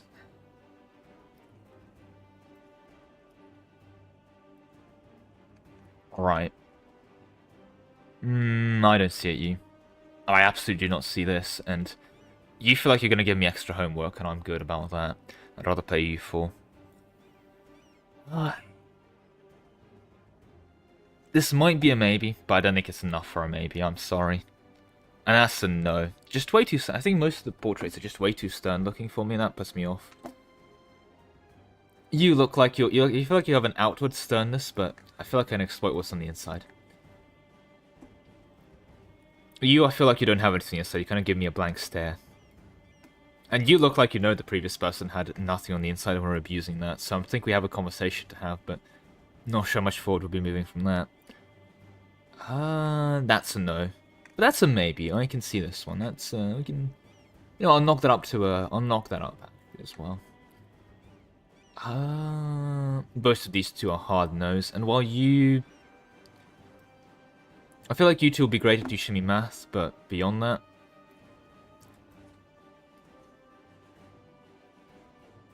Oh my god, the hordes of the Marcellus. You know what? You're being lost into the past section now. That's a no. But you, I'm going to very strongly consider. Yeah, I think that's fair. You're a no, but you again. I think we can work something out. Yeah, I think we can work quite a few things out. Perhaps. Can't work anything out with you two. I am intrigued. Oh, I can just keep scrolling. That's really helpful. And I am absolutely intrigued here, though. Absolutely intrigued. Maybe not before... Yeah. Okay. Oh, God.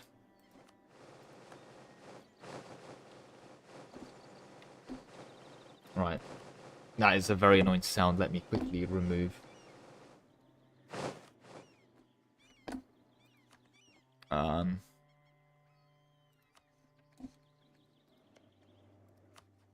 Is it? Yeah. We'll call that a win. Right. What do I do with you? I know what I'm doing with you. I'm going to be putting both of you in the pass category. I didn't see it. And I can't see your face, so that's also pass.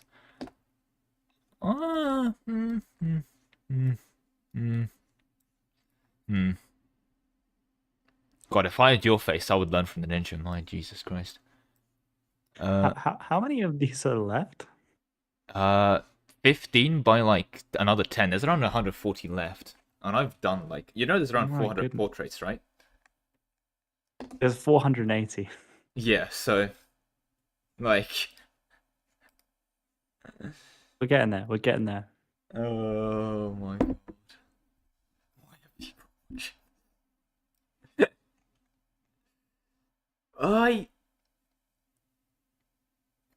No. I feel like I'll regret that. And I feel like I regret not, but I can't. I'm sorry. And you look like you're sad that I said no, but we're gonna have to make that self-fulfilling prophecy. You're a no, but we can consider. We can consider our options. No for you two. I don't see it happening. That mustache though absolutely makes it happening though. That is a stunning mustache. You're not getting away with that mustache either. That is beautiful. Right, what else do we have here then? No, I don't see it. Sorry. And that side eye is crazy, not in a good way. See, that's the kind of side eye I want to see in my life. There we go. There we go. Right. Nice. No. But you we can consider. We can give you an accent application. And I'm willing to process your application as well. But who else? Oh, God. You're just too happy for this. Yeah. I see it. I see it as well. But you... No, just a bit too stern, not in a good way either. You look like you'd be nice to be around, though. You look like a great person to be around. Right. You look like the opposite of that. You do not look like you're a nice person to be around. And you're going to critique me about my tax collection matches, as are you. Don't see you two.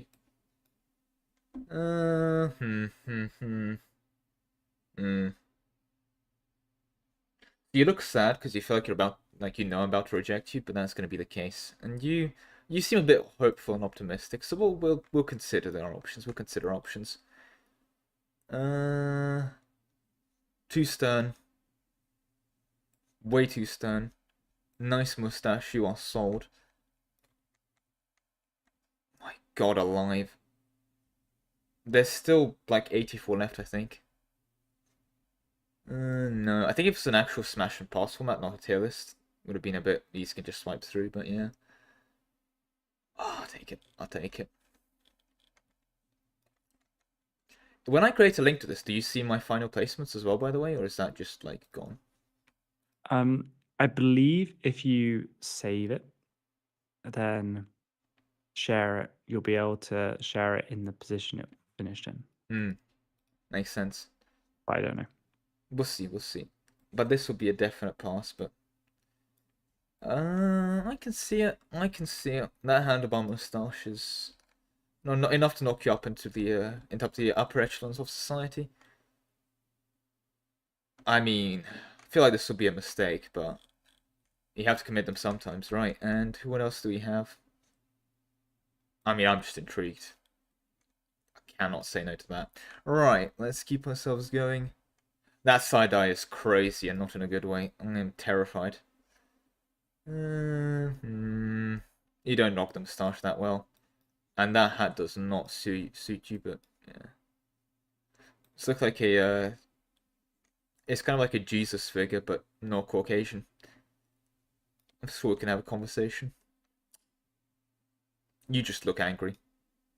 You somehow also look angry. And you definitely are going to critique my tax policy, but I'm willing to hear it out. I'm willing to hear it out. Nope. That face tattoo is not something that looks like I can wash off. And you are definitely going to criticize something. Also, how is this the female version? This is the exact same portrait, just with a different frame around it. Come on, Paradox, getting lazy here. I see him. I see him. Don't see that, though. My god, no. The hats win this one. Hats win this one.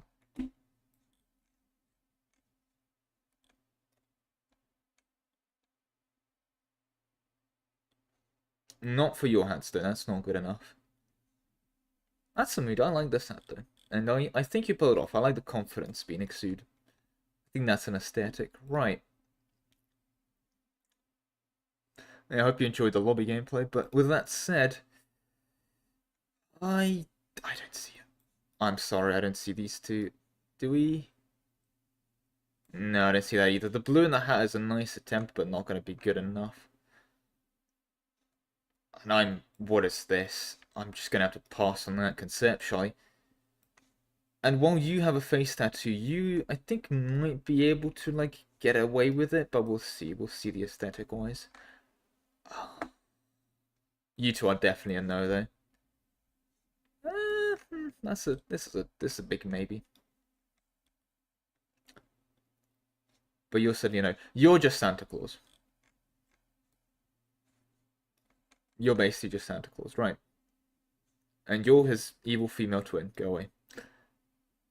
That is just the same portrait, but with the silver frame. Come on, Paradox, stop being lazy. I don't see it. Certainly not with you. The face tattoos are terrifying here, and that's also going to be a pass. You are a pass, but we might be able to work something out. As for... So you two just look happy.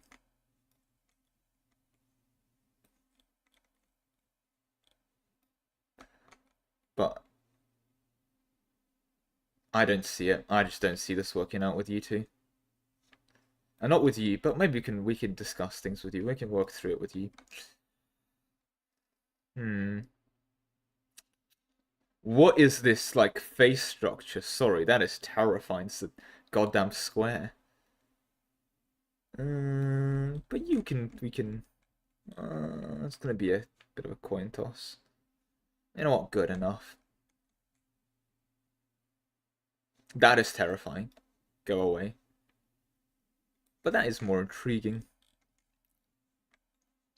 We'll consider that. You look like you're definitely good at art. You definitely look like you're good at art. This is just remember, this is only the first. There's multiple parts to this. You'd only upload 480 images. Oh, I'm not. I'm just gonna call it here. I'm joking. Good. I'm joking. There is I want to quit this early because there's We've just been too going for many. like an hour just doing this. Yeah, I can tell. I've got the stream time. Oh, I should have done the Anbennar portraits. This is great. Oh days. Okay. I'm gonna Imagine watch this when you like edit this into waking a up. YouTube video. Oh, I'm not editing this in a YouTube video, dear God. The lobby gameplay is When too painful. but I when you probably do edit this, eventually, I will bully you into it. if I was You're gonna just gonna edit it, I would have speed run recorded all the OBS, and I specifically did not click record, so may have to. We'll see if the stream survives even. Well, that's gonna be a straightaway promise of a no, because you are more of a promise of a perhaps. In fact, you know what? We'll give you a good old chance. You are not getting a chance, but you're getting a chance. Absolutely, look at that. You're getting a very, very reasonable chance. You do not get to pull off the side eye. And you don't get to look so miserable. But you look like you're angry in a good way. Like, you are angry at my enemies, you'll destroy them, I'm sold. I don't see that. That moustache is such a carry, such an instant W carry. What is that? Beautiful.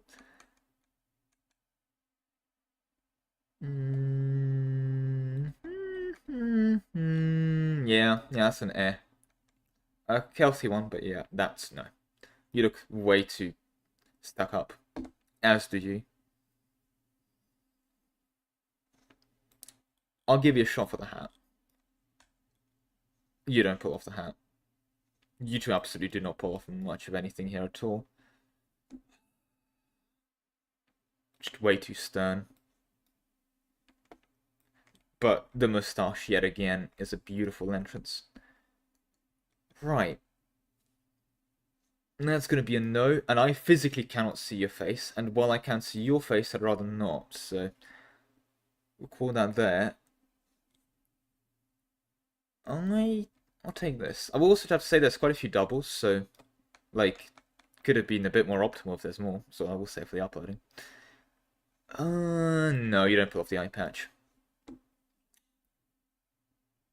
I don't see it, I'm sorry for you two. But you intrigue me. You intrigue me, good sir. You intrigue me. You do not intrigue me, you get to go to... nope. I think we can work something out with you. I think we can have some good discussions. But as for the rest of you, I think we can have some discussions as well. Actually, I think we can have some pretty fruitful discussions with you. I don't see it. Don't see you two at all.